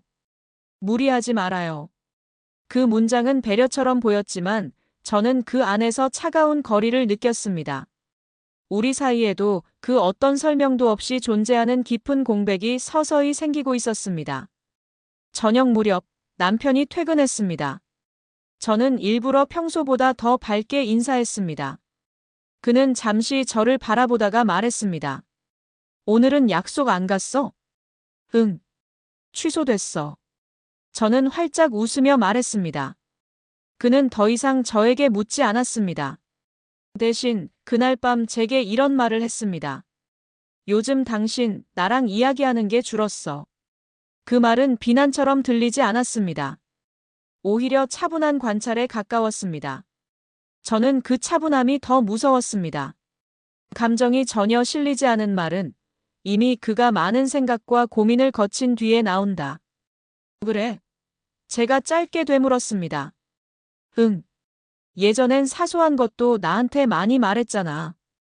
저는 대답하지 못했습니다. 남편에게 제가 더 이상 사소한 이야기조차 하지 않는 이유를 저는 말할 수 없었기 때문입니다. 제 하루에는 그와 남편에게 말할 수 없는 부분이 너무나도 많아져 버렸습니다. 제가 말하지 않는 것이 아니라 말할 수 없는 상태가 되어버린 것입니다. 그날 밤 저는 거의 잠들지 못했습니다. 남편의 고른 숨소리를 들으며 그는 지금 도대체 무엇을 알고 있을까를 계속해서 생각했습니다. 혹시 이미 모든 것을 알고 있으면서 저를 시험하고 있는 건 아닐까? 아니면 아직은 확신이 없어서 인내심을 가지고 기다리고 있는 걸까? 아침이 되자 저는 결심했습니다. 당분간 그를 만나지 말자. 적어도 이 위태로운 상황이 좀 더 정리될 때까지는. 그 결심은 지극히 이성적인 판단이었습니다. 하지만 제 마음은 좀처럼 그 이성을 따르지 않았습니다. 이미 제 마음에 깊이 들어온 감정은 그 어떤 이성적인 명령으로도 쉽게 멈추지 않는다는 것을 깨달았습니다. 저는 그에게 메시지를 보냈습니다. 요즘 상황이 좀 안 좋아요. 당분간 연락 줄이는 게 좋을 것 같아요. 한참 뒤 그에게서 답장이 왔습니다. 그렇게 해야 한다면 알겠어요. 그 짧고 건조한 문장은 저를 안심시키기는커녕 오히려 더 불안하게 만들었습니다. 저를 전혀 붙잡지 않는 그의 담담한 태도는 그가 언제든 이 관계를 놓을 준비가 되어 있다는 뜻처럼 느껴졌습니다. 저는 그가 저를 잃을 준비를 하고 있는 건 아닐까 하는 불길한 생각을 도저히 지울 수 없었습니다. 며칠 동안 집은 이상할 정도로 조용했습니다. 남편은 여전히 평소처럼 친절했고 저희의 일상은 겉으로는 변함없이 유지되고 있었습니다. 하지만 우리는 서로를 더 조심스럽게 대했습니다.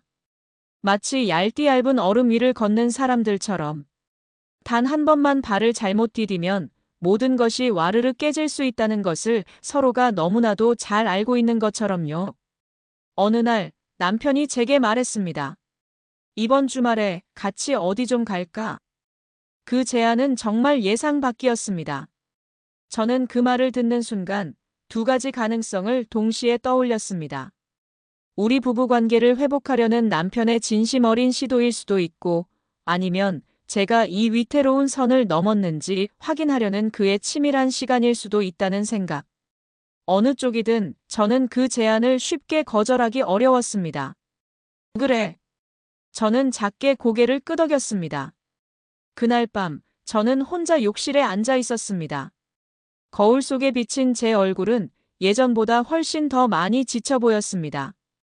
제가 내린 수많은 선택의 결과들이 제 얼굴에 고스란히 드러나고 있었습니다.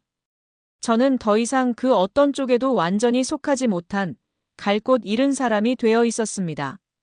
모르는 척하는 사람은 사실 종종 모든 것을 다 알고 있습니다. 그리고 모든 것을 다 알고 있으면서도 모르는 척하는 것은 사랑이라는 이름 아래 가장 잔인한 형태의 기다림입니다. 저는 이제 제가 그 냉혹한 기다림 속에 깊이 들어와 있다는 것을 생생하게 느끼고 있었습니다. 이제 더 이상 피할 수 없는 선택의 시간이 가까워지고 있었습니다. 그것도 제가 가장 피하고 싶었던 너무나 피할 수 없는 방향으로. 주말 아침은 유난히 조용했습니다. 비가 올 것처럼 잔뜩 흐린 하늘, 평소보다 늦게 일어난 아이, 그리고 말수가 현저히 적은 남편. 모든 것이 과장되지 않은 채로 흘러가고 있었습니다. 그래서 저는 오히려 더 긴장했습니다. 폭풍전야라는 말이 머릿속에 떠올랐지만 애써 그 생각을 밀어냈습니다. 괜한 의미 부여는 위태로운 상황을 더 악화시킨다고 저는 그렇게 스스로를 달랬습니다. 우리는 근교로 짧은 여행을 떠났습니다. 차 안에서는 잔잔한 라디오 음악이 흘러나왔고 남편은 묵묵히 운전에 집중하고 있었습니다. 저는 그저 창밖을 보며 고개를 끄덕일 뿐이었습니다. 우리 사이의 대화는 필요 이상으로 이어지지 않았습니다. 서로가 너무나도 조심하고 있다는 사실이 그 침묵 속에서 더 분명하게 느껴졌습니다. 요즘 힘들지? 그가 갑자기 불쑥 말을 꺼냈습니다. 저는 그 예상치 못한 질문에 놀라 잠시 말을 잇지 못했습니다. 왜 그렇게 생각해? 되묻는 제 목소리는 저도 모르게 조심스러웠습니다. 그냥 좀 피곤해 보여서. 그는 저를 똑바로 보지 않고 말했습니다. 그의 말은 저를 향한 의심이 아니라 진심 어린 걱정처럼 들렸습니다. 저는 그제야 깨달았습니다. 남편은 저를 의심하고 있었던 것이 아니라 이 관계와 제 삶을 이해하려고 애쓰고 있었는지도 모른다는 것을. 괜찮아. 저는 그렇게 대답했지만 그날따라 괜찮다는 제 말이 유난히도 공허하게 울렸습니다. 숙소에 도착해서도 특별한 일은 일어나지 않았습니다. 산책을 하고 식사를 하고 같은 공간에 앉아 있었습니다. 남편은 예전처럼 아무렇지도 않게 제 컵에 물을 따라 주었습니다. 저는 그 평범한 배려를 받으면서도 마음속으로는 전혀 다른 삶을 동시에 살고 있다는 사실에 복잡한 감정을 감출 수 없었습니다. 저녁 무렵, 그는 조용히 말을 꺼냈습니다. 요즘 내가 좀 예민했지? 저는 그 말에 고개를 들 수밖에 없었습니다. 무슨 말이야? 괜히 혼자서 생각 많이 했던 것 같아. 그는 잠시 말을 멈췄다가 조심스럽게 이어갔습니다. 회사 일도 그렇고 당신이 나한테서 멀어진 것 같아서 괜히 불안했었나 봐. 그 순간 제 가슴이 쿵 하고 바닥으로 떨어지는 듯 했습니다.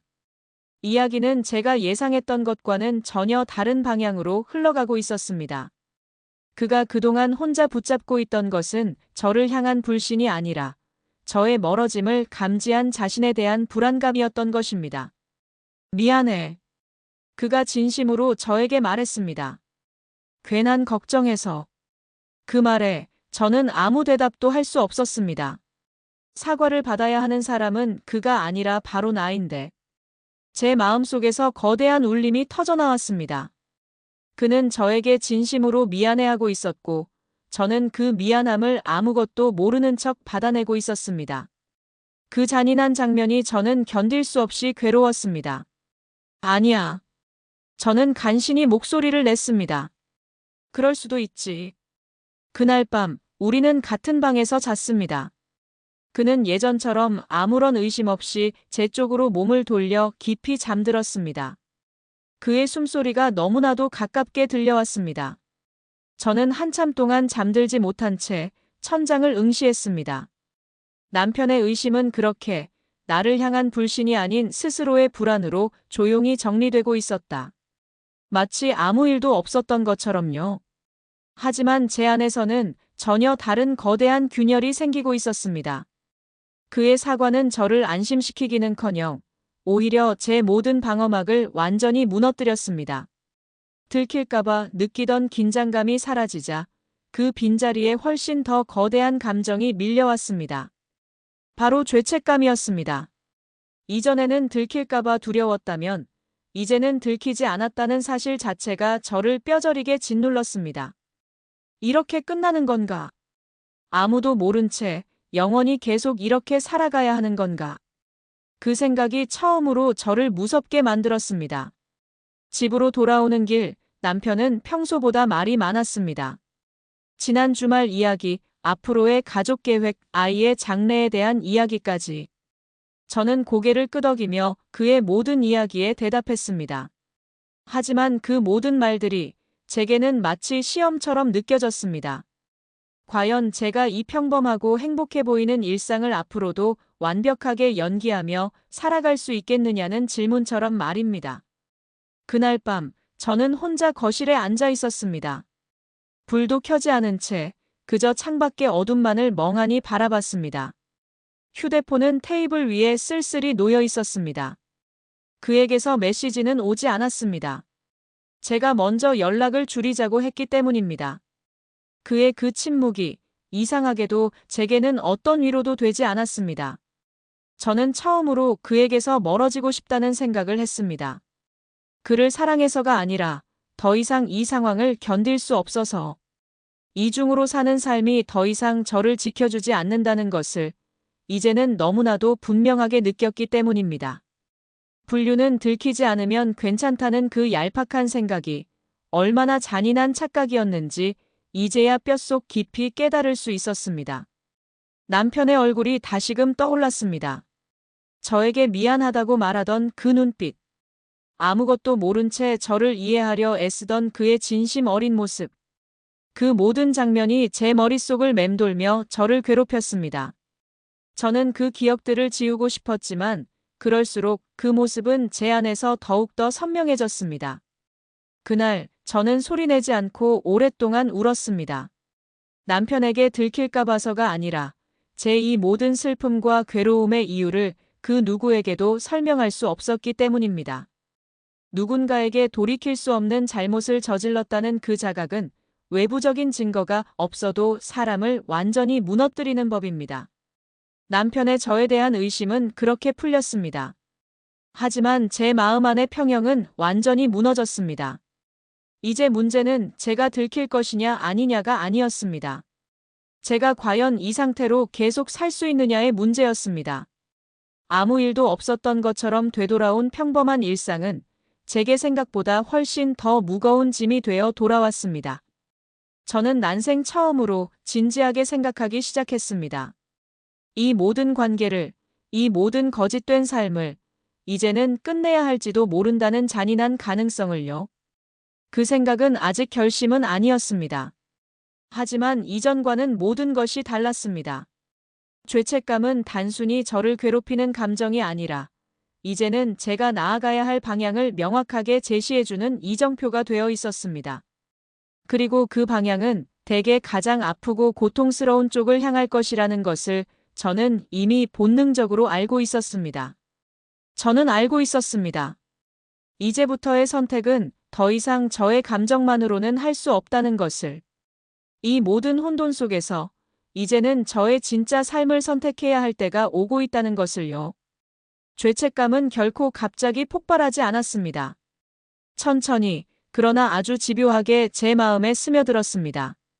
마치 물을 너무 많이 머금은 종이처럼 겉으로는 여전히 멀쩡해 보여도 안쪽은 이미 한없이 약해지고 있었습니다. 저는 그 미세하고도 냉혹한 변화를 하루하루 온몸으로 느끼고 있었습니다. 그를 떠올리는 방식 자체가 달라졌습니다. 예전에는 그와의 만남, 그와의 대화가 제가 숨 쉴 수 있는 유일한 통로처럼 느껴졌다면, 이제는 그를 생각하는 것만으로도 제 가슴이 답답하고 무거워졌습니다. 설렘 대신 현실적인 계산이 먼저 떠올랐고, 기대 대신 피로감이 뒤따라왔습니다. 감정이 완전히 식었다기보다는 그 뜨거웠던 감정 위에 또 다른 무겁고 복잡한 감정들이 겹겹이 덮여버린 느낌이었습니다. 그에게서 메시지가 왔습니다. 잘 지내요? 그 짧은 안부에 저는 한참을 답장을 하지 못했습니다. 예전 같았으면 바로 답장을 보냈을 것입니다. 아무 의미 없는 말이라도 붙여서 대화를 이어가고 싶어 했을 테죠. 하지만 지금은 모든 것이 달랐습니다. 답장을 보내는 순간 저는 다시금 이 위태로운 관계의 그 자리로 되돌아가야 할 것만 같았습니다. 네. 저는 단 한 글자만 보내고 나서 휴대폰을 내려놓았습니다.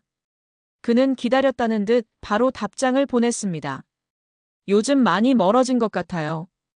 그 문장을 읽는 순간 숨이 막혔습니다. 그가 틀린 말을 한 것은 아니었습니다. 저는 실제로 그로부터 그리고 이 관계로부터 조금씩 멀어지고 있었습니다. 하지만 그 이유를 말할 수는 없었습니다. 죄책감 때문이라는 말은 이 관계 자체를 부정하는 말이 되기 때문입니다. 그런 건 아니에요. 저는 그렇게 답했습니다. 완벽한 거짓말이었습니다. 하지만 이전과는 그 성격이 달랐습니다. 이전의 거짓말은 제가 들키지 않고 나 자신을 보호하기 위한 것이었다면, 이번의 거짓말은 차마 그에게 더 이상의 상처를 주지 않기 위한 것이었습니다. 우리는 그날도 만나지 않았다. 아니, 정확히 말하면 내가 피했다. 약속을 미루고 이유를 만들고 시간을 비워두지 않았다. 그를 싫어해서가 아니라 이 관계 안에 더 머물 수 없다는 감각이 분명해졌기 때문이다. 집에서는 오히려 더 정상적인 모습이었다.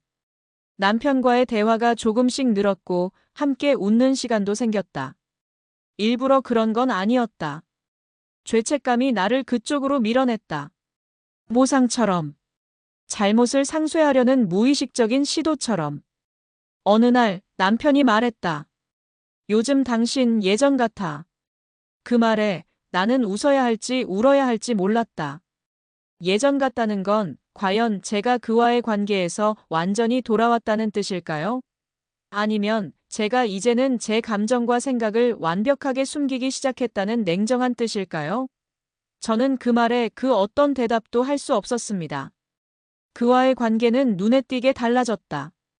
대화는 줄었고 만나자는 말도 조심스러워졌다. 그는 나의 변화를 느끼고 있었지만 직접적으로 묻지 않았다. 묻지 않는다는 건 이미 답을 알고 있거나 듣고 싶지 않다는 뜻일지도 모른다. 어느 날 그는 조심스럽게 말했다. 혹시 후회해요? 그 질문은 나를 정면으로 흔들었다. 후회라는 단어를 나는 계속 피해왔다. 아직 끝난 게 아니니까 후회할 단계는 아니라고 스스로를 속여왔다. 하지만 그 질문 앞에서는 도망칠 수 없었다. 모르겠어요. 그게 내가 할 수 있는 가장 솔직한 대답이었다. 그는 더 묻지 않았다. 그 침묵이 대답보다 더 많은 것을 말하고 있었다. 우리는 이미 같은 지점에 서 있지 않았다. 한 사람은 여전히 관계 안에 있었고 다른 한 사람은 출구를 바라보고 있었다. 집으로 돌아오는 길 나는 생각했다. 왜 이제야 이렇게 힘들어졌을까? 들킬 위험이 사라졌기 때문일까? 아니면 더 이상 나 자신에게 변명할 수 없게 되었기 때문일까? 아마 둘 다일 것이다. 죄책감은 방향을 바꿨다. 예전에는 바깥을 향해 있었다. 들키지 않기 위해, 유지하기 위해. 이제는 안쪽을 향하고 있었다. 내가 어떤 사람이 되어가고 있는지, 어떤 선택 위에 서 있는지 계속 묻고 있었다. 그날 밤, 나는 그에게 메시지를 보내지 않았다. 그리고 그 침묵이 생각보다 아프지 않았다. 오히려 이상한 평온이 있었다. 모든 관계는 끝나기 전에 먼저 식는다. 나는 그걸 몸으로 느끼고 있었다. 하지만 끝내지 않았다는 사실이 나를 더 괴롭혔다. 머물지도 떠나지도 못하는 상태. 그 중간은 가장 불안정한 자리였다. 나는 그 자리에 서 있는 나 자신을 견딜 수 없었다. 거울을 보며 나는 조용히 말했다. 이제는 돌아갈 수 없어. 그 말은 그에게 하는 말이 아니라 나 자신에게 하는 말이었다. 예전의 나로는 돌아갈 수 없다는 뜻. 이미 너무 많은 걸 알고 너무 많은 감정을 지나왔기 때문이다. 이 관계는 더 이상 도피처가 아니었다. 숨을 쉬게 해주던 공간은 이제 숨이 막히는 장소가 되었다. 나는 그 사실을 인정했다. 인정하는 순간 선택은 더 이상 미룰 수 없는 문제가 되었다. 이 관계에 더 이상 머물 수 없다는 감각은 제 안에서 점점 더 분명해지고 있었습니다. 그리고 그 감각은 이제 저에게 더 이상의 망설임 없이 다음 행동을 강력하게 요구하고 있었습니다. 이 관계를 끝내기로 마음먹는 순간은 제가 예상했던 것보다 훨씬 더 조용하고 평온하게 찾아왔습니다. 그 어떤 극적인 결심도 뜨거운 분노도 없었습니다. 다만 어느 날 아침 눈을 뜨자마자 제 마음속에 이런 생각이 물결처럼 밀려들어왔습니다. 오늘은 더 이상 미룰 수 없겠다. 그 생각은 제 어깨를 짓누르던 짐처럼 무겁지 않았습니다. 오히려 오랫동안 힘겹게 붙잡고 있던 무언가를 내려놓기 직전에 이상한 해방감에 가까웠습니다. 저는 그 감각이 낯설면서도 동시에 묘하게 익숙했습니다. 어쩌면 제 마음 한쪽에서는 이미 오래전부터 이 순간을 은밀하게 준비하고 있었는지도 모릅니다. 그에게 연락을 해야 했습니다. 그 사실을 생각하자 제 가슴이 또다시 조여왔습니다. 관계를 끝내겠다는 말을 하는 것보다 더 어려운 것은 그 말을 꺼내기까지의 무겁고 긴 시간이라는 것을 저는 이미 알고 있었습니다. 저는 하루 종일 휴대폰을 만지작거렸습니다. 수도 없이 메시지를 쓰다 지우기를 반복했습니다. 어떤 문장도 제 복잡한 마음을 담아내기에는 충분히 정확하지 않았습니다. 우리 이야기 좀 할 수 있을까요? 결국 저는 이 문장을 그에게 보냈습니다. 너무 명확하지도 너무 감정적이지도 않은 문장. 하지만 이 짧은 문장 안에 담긴 제 의도를 그는 분명히 알아차릴 것이라고 저는 직감했습니다. 답장은 오래 걸리지 않았습니다. 그래요. 언제가 좋을까요? 그의 담담하고 침착한 반응이 오히려 저를 더 아프게 했습니다. 저를 붙잡지도 어떤 캐묻지도 않는 그의 태도에서 그는 이미 어느 정도 제 마음을 예감하고 있었다는 느낌이 들었습니다. 우리는 서로에게 너무나도 많은 감정의 변화를 보였고 그 변화들은 더 이상 감출 수 있는 성질의 것이 아니었으니까요. 약속 장소를 정하고 나서 저는 괜히 집안을 정리했습니다. 쓸데없는 행동이라는 것을 알면서도 제 손을 멈출 수가 없었습니다. 어지럽게 널린 것은 공간이 아니라 저의 복잡하고 혼란스러운 마음이었기 때문입니다. 저는 물건들을 하나하나 제자리에 놓으며 과연 나의 이 선택도 제자리를 찾을 수 있을까 하는 생각을 했습니다. 남편은 평소와 다를 바 없었습니다.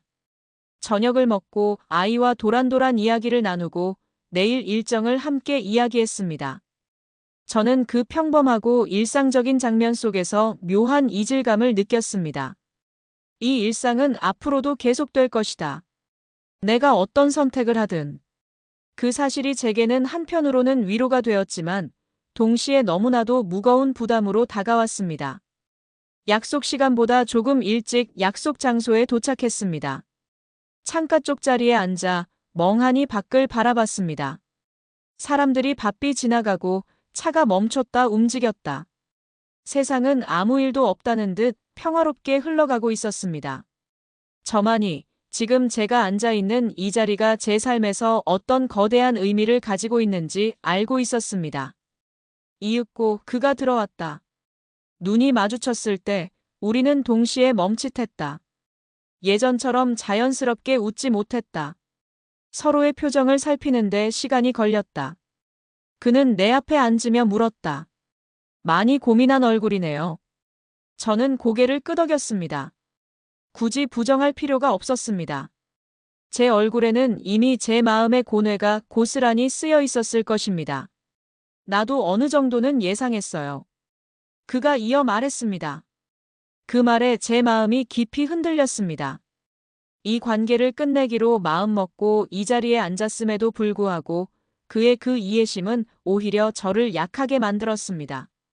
만약 그가 저에게 화를 내거나 원망했다면 제가 훨씬 더 단호해질 수 있었을지도 모릅니다. 하지만 그는 이 모든 순간까지도 끝까지 조용했습니다. 미안해요. 저는 결국 그 말을 꺼냈습니다. 이렇게 당신에게 말하게 돼서. 그는 잠시 침묵하다가 말했습니다. 서연 씨가 미안해할 일은 아니에요. 그 말은 위로였지만 저는 고개를 저었습니다. 미안함이라는 감정은 상대방의 판단만으로 쉽게 사라지는 것이 아니었습니다. 저는 이 위태로운 관계를 제가 시작했고 제가 유지했으며 이제는 제가 끝내려 하고 있었습니다. 그 모든 과정에 대한 책임은 결국 온전히 제 몫이었습니다. 더는 이 관계를 제가 감당할 수 없어요. 저는 최대한 차분하게 그러나 단호하게 말했습니다. 처음엔 괜찮을 줄 알았는데 아니었어요. 제가 착각했어요. 그는 저를 가만히 바라보며 천천히 숨을 내쉬었습니다. 가정 때문이에요? 그 질문에 저는 잠시 망설였습니다. 그것만은 아니에요. 그것은 솔직한 대답이었습니다. 가정이 분명 이유 중 하나였지만 그것이 이 모든 감정의 전부는 아니었습니다. 가장 큰 이유는 바로 저 자신에게 있었습니다. 저는 이 관계 안에서 저를 계속 잃는 기분이 들었어요. 그 말을 입 밖으로 내뱉자 제 목이 메어왔습니다. 그 말을 듣는 그는 아무 말도 하지 않았습니다. 그 침묵 속에서 저는 우리가 정말로 이 관계의 끝에 와 있다는 것을 온몸으로 느꼈습니다. 저를 붙잡지도 저를 설득하려 하지도 않는 그의 침묵. 그것은 단순한 체념이 아니라 이미 이 모든 것을 담담하게 받아들임에 가까웠습니다. 좋았어요. 그가 마침내 말했습니다. 그래서 더 아쉽네요. 그 문장은 제가 마지막까지 붙잡고 있던 미세한 흔들림을 만들어냈습니다. 좋았다는 그 말은 우리 사이에 있었던 모든 기억을 긍정하게 만듭니다. 저는 그 말을 듣고도 제 결정을 바꾸지 않았습니다. 바꾸고 싶지 않았다기보다는 이미 되돌릴 수 없다는 것을 제가 너무나도 잘 알고 있었기 때문입니다. 자리를 떠날 때 우리는 더 이상 어떤 약속도 하지 않았습니다. 연락하겠다는 말도 잘 지내라는 말도 없었습니다. 말하지 않은 것들이 오히려 말한 것보다 훨씬 더 많은 의미를 담고 있었습니다. 저는 그 무거운 침묵을 안고 그 자리에서 일어섰습니다. 밖으로 나왔을 때 공기는 차가웠습니다. 저는 깊게 숨을 들이마셨습니다. 제 가슴은 여전히 아팠지만 동시에 묘하게 가벼웠습니다. 이 관계를 끝냈다는 사실이 아직은 저에게 완전히 실감나지 않았습니다. 아마 시간이 더 흘러야 그 감각을 온전히 알게 될 것입니다. 집으로 돌아오는 길, 저는 울지 않았습니다. 눈물은 이미 지난밤 혼자 흘렸던 터라 지금은 남아있지 않았습니다. 대신 묘한 공허감이 저를 감쌌습니다. 무언가를 분명히 잃었지만 동시에 무언가를 지켰다는 느낌. 그 둘이 동시에 존재할 수 있다는 사실이 저는 조금 놀라웠습니다. 집에 도착하자 불이 켜져 있었습니다. 남편과 아이가 평소와 같은 모습으로 저를 기다리고 있었습니다. 저는 신발을 벗고 천천히 집 안으로 들어갔습니다. 아무도 제게 오늘 하루를 묻지 않았습니다. 그 침묵이 그날따라 저에게는 감사하게 느껴졌습니다. 방에 들어가 거울을 봤습니다. 제 얼굴은 지쳐 있었지만 눈은 이전보다 훨씬 더 흔들리지 않았습니다. 저는 그 얼굴을 한참 바라보다가 조용히 스스로에게 말했습니다. 이제는 앞으로 가야 해. 그 말이 무엇을 의미하는지는 아직 제가 정확히 알 수 없었습니다. 다만 확실한 건 이제 더 이상 뒤로 돌아갈 수는 없다는 사실이었습니다. 어떤 관계든 어떤 선택이든 지나온 시간은 결코 되돌릴 수 없습니다. 저는 그 냉엄한 진실을 받아들이고 있었습니다. 끝은 늘 허전합니다. 하지만 모든 끝이 반드시 파괴를 의미하는 것은 아닙니다. 어떤 끝은 비로소 제가 다시 숨을 쉬게 만드는 새로운 시작의 경계선이 되기도 합니다. 저는 지금 바로 그 경계에 서 있었습니다. 이제 과거는 과거로 남기고 앞으로 나아가야 할 때였습니다. 제 삶의 새로운 장이 바로 여기에서 시작될 참이었습니다. 이 관계를 끝냈다는 사실은 곧바로 현실이 되지 않았습니다. 이별은 간결한 문장 하나로 완성될지 모르지만 그 여파는 시간이라는 큰 물결 속에서 아주 천천히 그리고 꾸준히 드러나는 법입니다. 저는 그것을 하루하루 온몸으로 겪고 있었습니다. 아침에 눈을 뜨면 모든 것이 예전과 똑같았습니다. 같은 침대, 같은 집, 같은 가족. 그런데 단 하나, 나만이 완전히 달라져 있었습니다. 그에게서 연락이 오지 않는다는 사실이 처음에는 무척 이상했습니다. 이제는 더 이상 그의 메시지를 확인할 필요가 없다는 것을 머리로는 분명히 알고 있었습니다. 그럼에도 불구하고 저는 습관처럼 휴대폰을 들었다 놓았다를 반복했습니다. 알림이 없다는 빈 화면을 몇 번이고 확인했습니다. 없는 것을 확인하는 일은 생각보다 오랜 시간과 노력을 필요로 했습니다. 그를 떠올리지 않으려고 애썼습니다. 하지만 떠올리지 않겠다고 마음먹는 순간 오히려 그의 존재는 제 기억 속에서 더 선명하게 떠올랐습니다. 함께 웃던 장면, 카페 창가에서 조용히 마주 앉아 있던 오후, 아무 의미 없이 주고받던 따스한 말들. 당시에는 특별하지 않았던 그 사소한 순간들이 이별 후에야 이상하게도 가장 많이 떠올라 저를 붙잡았습니다. 집안일을 하다가도 문득 제 손이 멈췄습니다. 그와 함께 마시던 커피 한 잔이 생각나기도 하고 그가 즐겨 듣던 음악이 라디오에서 흘러나올 때도 있었습니다. 저는 그럴 때마다 잠시 하던 일을 멈추고 서서 그 기억이 자연스럽게 지나가기를 기다렸습니다. 애써 밀어내려고 하지 않았습니다. 밀어내려 할수록 그 기억은 오히려 제 마음속에 더 오래 머문다는 것을 이제는 제가 알았기 때문입니다. 남편은 변함없이 일상을 이어갔습니다. 그는 여전히 저를 배려하는 듯 했고 제 작은 변화에도 신경 쓰는 듯 보였습니다. 그 평온하고 한결같은 태도가 고마우면서도 동시에 제 마음 한구석을 불편하게 만들었습니다. 모든 것이 제자리로 돌아온 것 같았지만 저는 알고 있었습니다. 제가 완전히 예전의 나로 돌아온 건 아니라는 것을. 어느 날 남편이 제게 조용히 말했습니다. 요즘 당신 좀 조용해. 저는 고개를 끄덕였습니다. 생각할 게 좀 있어서 그래요. 그 말은 거짓말이 아니었습니다. 다만 그 생각의 구체적인 내용까지는 남편에게 말할 수 없었을 뿐입니다. 그는 더 이상 묻지 않았습니다. 그 침묵이 그날은 이상하리만큼 따뜻하고 위로가 되었습니다. 밤이 되면 가장 힘들었습니다. 하루 종일 바쁘게 움직이며 스스로를 돌볼 틈 없던 제가 아무것도 하지 않아도 되는 시간이 찾아오면 제 감정은 가장 솔직해졌습니다. 저는 침대에 누워 천장을 보며 만약 그때 관계를 끝내지 않았으면 어땠을까 하는 부질없는 생각을 했습니다.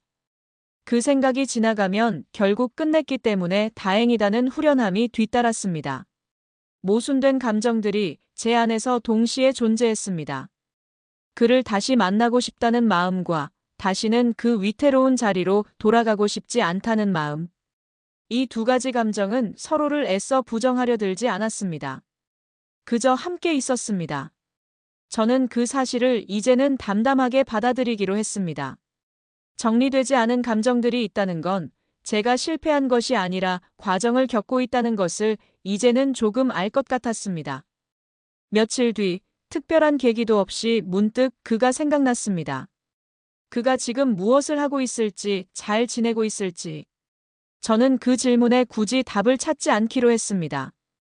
단순히 궁금해하는 것과 직접 확인하는 것은 완전히 다른 문제라는 것을 깨달았기 때문입니다. 저는 이제 그 경계를 넘지 않기로 결심했습니다. 휴대폰을 내려놓고 창밖을 봤습니다. 계절은 조용히 바뀌고 있었습니다. 제가 어떤 선택을 했든 시간은 저의 감정과 상관없이 묵묵히 흘러갑니다. 그 사실이 제게는 커다란 위로가 되었습니다. 저의 복잡한 감정과는 상관없이 세상은 계속해서 앞으로 움직이고 있었습니다. 저는 조금씩 나 자신에게로 돌아오고 있었습니다. 아직은 완전히는 아니지만 제가 나아가야 할 방향은 분명했습니다. 죄책감은 여전히 제 마음속에 남아 있었고 후회 또한 가끔 고개를 들었습니다. 하지만 저는 더 이상 그 감정들에 완전히 휘둘리지는 않았습니다. 감정은 충분히 느끼되 제 인생의 결정권은 넘기지 않기로 저 자신과 약속했습니다. 거울을 보며 저는 예전보다 훨씬 더 차분해진 얼굴을 발견했습니다. 깊은 내면의 상처는 아직 남아 있었지만 더 이상 피를 흘리고 있지는 않았습니다. 이 상처가 아물기 위해서는 많은 시간이 필요하다는 것을 저는 이제 담담하게 인정할 수 있었습니다. 이별은 단순한 끝이 아니라 어쩌면 진정한 정리의 시작일지도 모릅니다. 그동안 정리되지 않았던 제 감정들, 깊이 돌아보지 않았던 제 선택들, 그리고 가장 마주하고 싶지 않았던 나 자신. 저는 이제 그것들을 하나씩 똑바로 바라볼 준비를 하고 있었습니다. 그날 밤, 저는 처음으로 깊이 잠들었습니다. 꿈속에서 그는 나오지 않았다. 대신 아무 장면도 없는 어두운 공간이 있었다. 깨어났을 때 이상하게도 마음이 가벼웠다. 비어있다는 건 반드시 나쁜 상태는 아니었다. 사라지지 않는 여운은 언젠가 희미해질 것이다. 혹 그 여운이 완전히 없어지지 않더라도 나는 그것을 제 삶의 한 부분으로 안고 살아갈 수 있을 것 같았습니다. 제가 내린 선택의 결과를 책임진다는 것은 그저 기억을 지워버리는 일이 아니라 그 기억들과 함께 앞으로 계속 살아가는 일이기 때문입니다. 저는 이제 분명히 알고 있었습니다. 이 관계가 끝났지만 아무 일도 없었던 것은 결코 아니라는 것을요. 그리고 그 모든 경험과 감정을 온전히 인정하는 것이 제가 한 단계 더 성장하여 앞으로 나아가는 진정한 첫걸음이라는 것을 말입니다.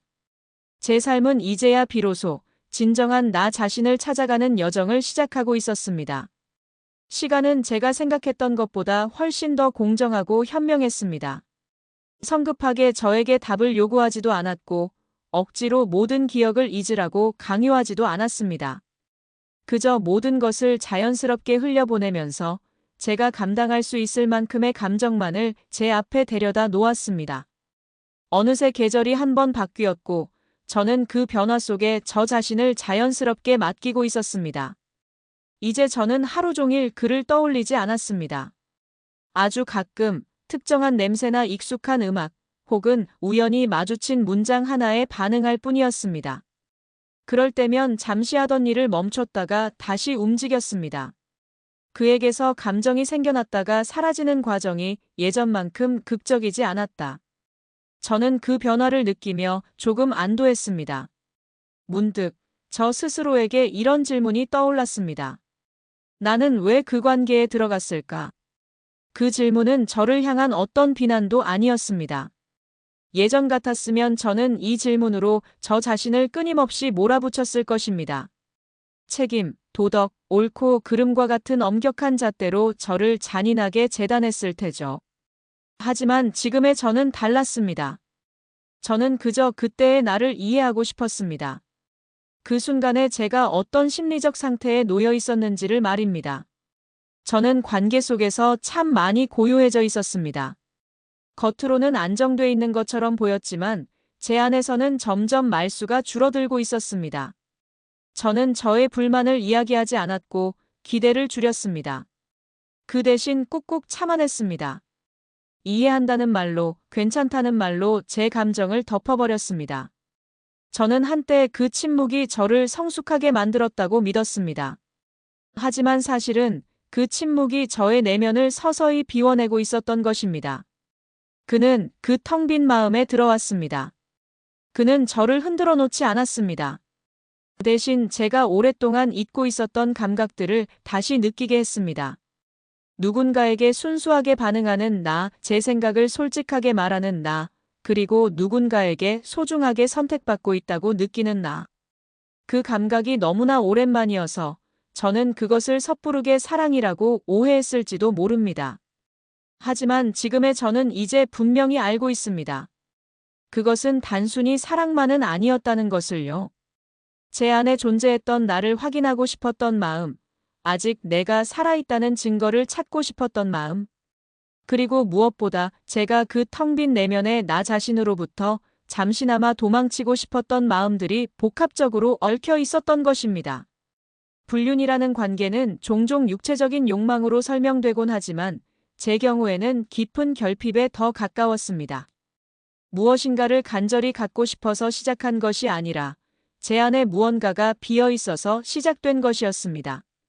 그 냉혹한 진실을 제가 온전히 인정하는데 꽤나 오랜 시간이 걸렸습니다. 저는 남편을 떠올려 보았습니다. 그는 크게 변하지 않았습니다.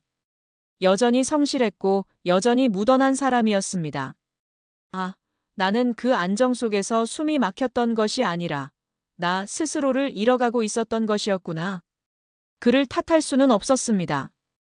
저의 진짜 마음을 말하지 않은 건 저였고 제 스스로 행복을 선택하지 않은 것도 저였습니다. 이제야 저는 분명히 알 것 같았습니다.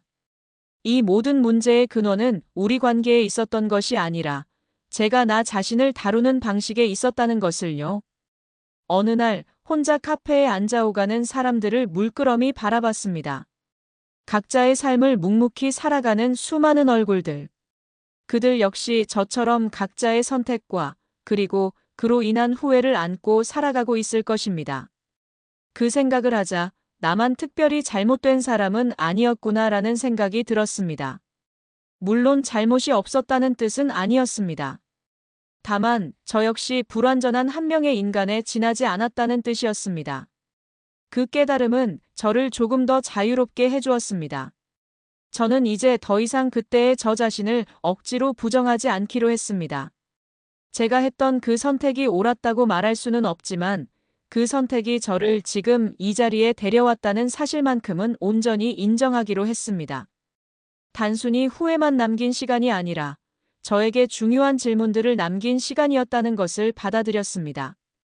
이 모든 경험은 제 삶에 분명하고 깊은 흔적을 남겼습니다. 저는 이제 사람을 쉽사리 판단하지 않게 되었고 제 감정을 억누르는 방식에 대해 다시 한번 깊이 생각하게 되었습니다. 무엇보다 괜찮다는 말을 너무나도 쉽게 내뱉지 않게 되었습니다. 저는 이제 저 스스로에게 묻습니다. 지금의 나는 도대체 어디에서 침묵하고 있는가? 지금의 나는 과연 무엇을 미루고 있는가? 그 질문들은 제가 과거의 실수를 반복하지 않도록 하는 최소한의 안전장치였습니다. 밤이 되자 저는 창문을 활짝 열었습니다. 시원한 바람이 방 안으로 불어들어왔습니다. 예전 같았으면 외로움과 고독감에 몸부림쳤을 것입니다. 하지만 그날은 모든 것이 달랐습니다. 제 마음은 그저 고요했습니다. 외로움이 아니라 온전히 혼자 있는 것에 가까운 감각이었습니다. 그 미묘하고도 중요한 차이를 느낄 수 있다는 것 자체가 제가 이전과는 달라졌다는 가장 확실한 증거였습니다. 그때의 저는 저 자신에게 너무나도 결핍되어 있었기에 그럴 수밖에 없었다고 스스로를 이해합니다. 그리고 지금의 저는 그때와는 완전히 다른 단단한 사람입니다. 저는 과거를 억지로 지우지 않을 것입니다. 대신 그 위에 제가 앞으로 살아갈 다른 선택들과 경험들을 차곡차곡 쌓아 올릴 것입니다. 그게 바로 살아간다는 일이라는 것을 저는 이제 조금 알 것 같았습니다. 제가 잃어버렸던 저 자신을 찾아가는 길. 이제 그 여정은 비로소 시작되었습니다. 예전에 저는 늘 선택을 미뤘습니다. 결정하지 않는 것이 가장 안전하다고 굳게 믿었죠. 상황이 흘러가는 대로 내버려 두고 제 감정이 모든 것을 대신 결정하도록 방치했습니다. 그렇게 하면 이 모든 것에 대한 책임도 흐려질 것이라고 어렴풋이 생각했습니다. 하지만 이제는 분명히 압니다. 그 선택하지 않는 건 역시 분명한 하나의 선택이라는 것을요. 제 일상은 겉으로는 크게 달라지지 않았습니다. 아침에 눈을 뜨고 식탁에 앉고 가족과 같은 공간을 공유합니다. 겉으로 보면 모든 것은 제자리를 되찾은 것처럼 보였습니다. 하지만 저는 그 익숙한 일상 안에서 이전과는 완전히 다른 방식으로 숨을 쉬고 있었습니다. 무언가를 억누르지 않고 무언가를 과장하지 않는 방식으로 말입니다. 남편과의 관계도 아주 조용하고 천천히 변해갔습니다. 갑자기 우리 사이에 깊은 대화가 오고 가게 된 것은 아니었습니다. 다만 불편함을 느끼는 순간을 이제는 그냥 넘기지 않게 되었습니다. 예전 같았으면 삼켰을 말들을 조심스럽게 꺼냈습니다. 아주 거창한 말이 아니라 작고 솔직한 말들. 예를 들면 그건 좀 힘들어 혹은 그때는 좀 서운했어 같은 표현들이었습니다. 놀랍게도 그 작은 말들이 관계를 완전히 뒤흔들지는 않았습니다. 오히려 그 말들이 서로의 위치를 분명히 하고 우리 관계의 건강한 균형을 잡아주는 역할을 했습니다. 저는 이제 분명히 압니다. 관계는 참고 버티는 것만으로는 결코 유지될 수 없다는 것을.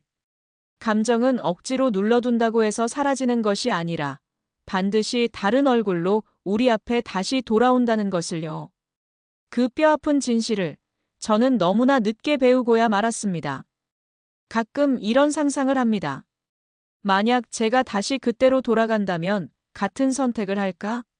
같은 질문 앞에 다시 선다면 그때의 나는 과연 어떻게 행동할까? 이 질문은 결코 저를 괴롭히기 위한 것이 아니었습니다. 오히려 제가 얼마나 달라졌는지 그리고 어떤 기준을 가지고 살아갈 것인지를 점검하는 중요한 질문이었습니다. 아마도 저는 예전과 같은 방식으로는 결코 선택하지 않을 것입니다. 외로움을 이유로 저의 목소리를 침묵시키지도 내 안의 결핍을 핑계로 다른 관계를 비틀지도 않을 것입니다. 누군가에게서 정답을 찾으려 하기 전에 저 스스로에게 먼저 물을 것입니다. 지금 나에게 무엇이 부족한지, 그리고 지금 나는 무엇을 말하지 않고 있는지를요. 그렇다고 해서 제가 그때의 나를 완전히 부정하지는 않습니다.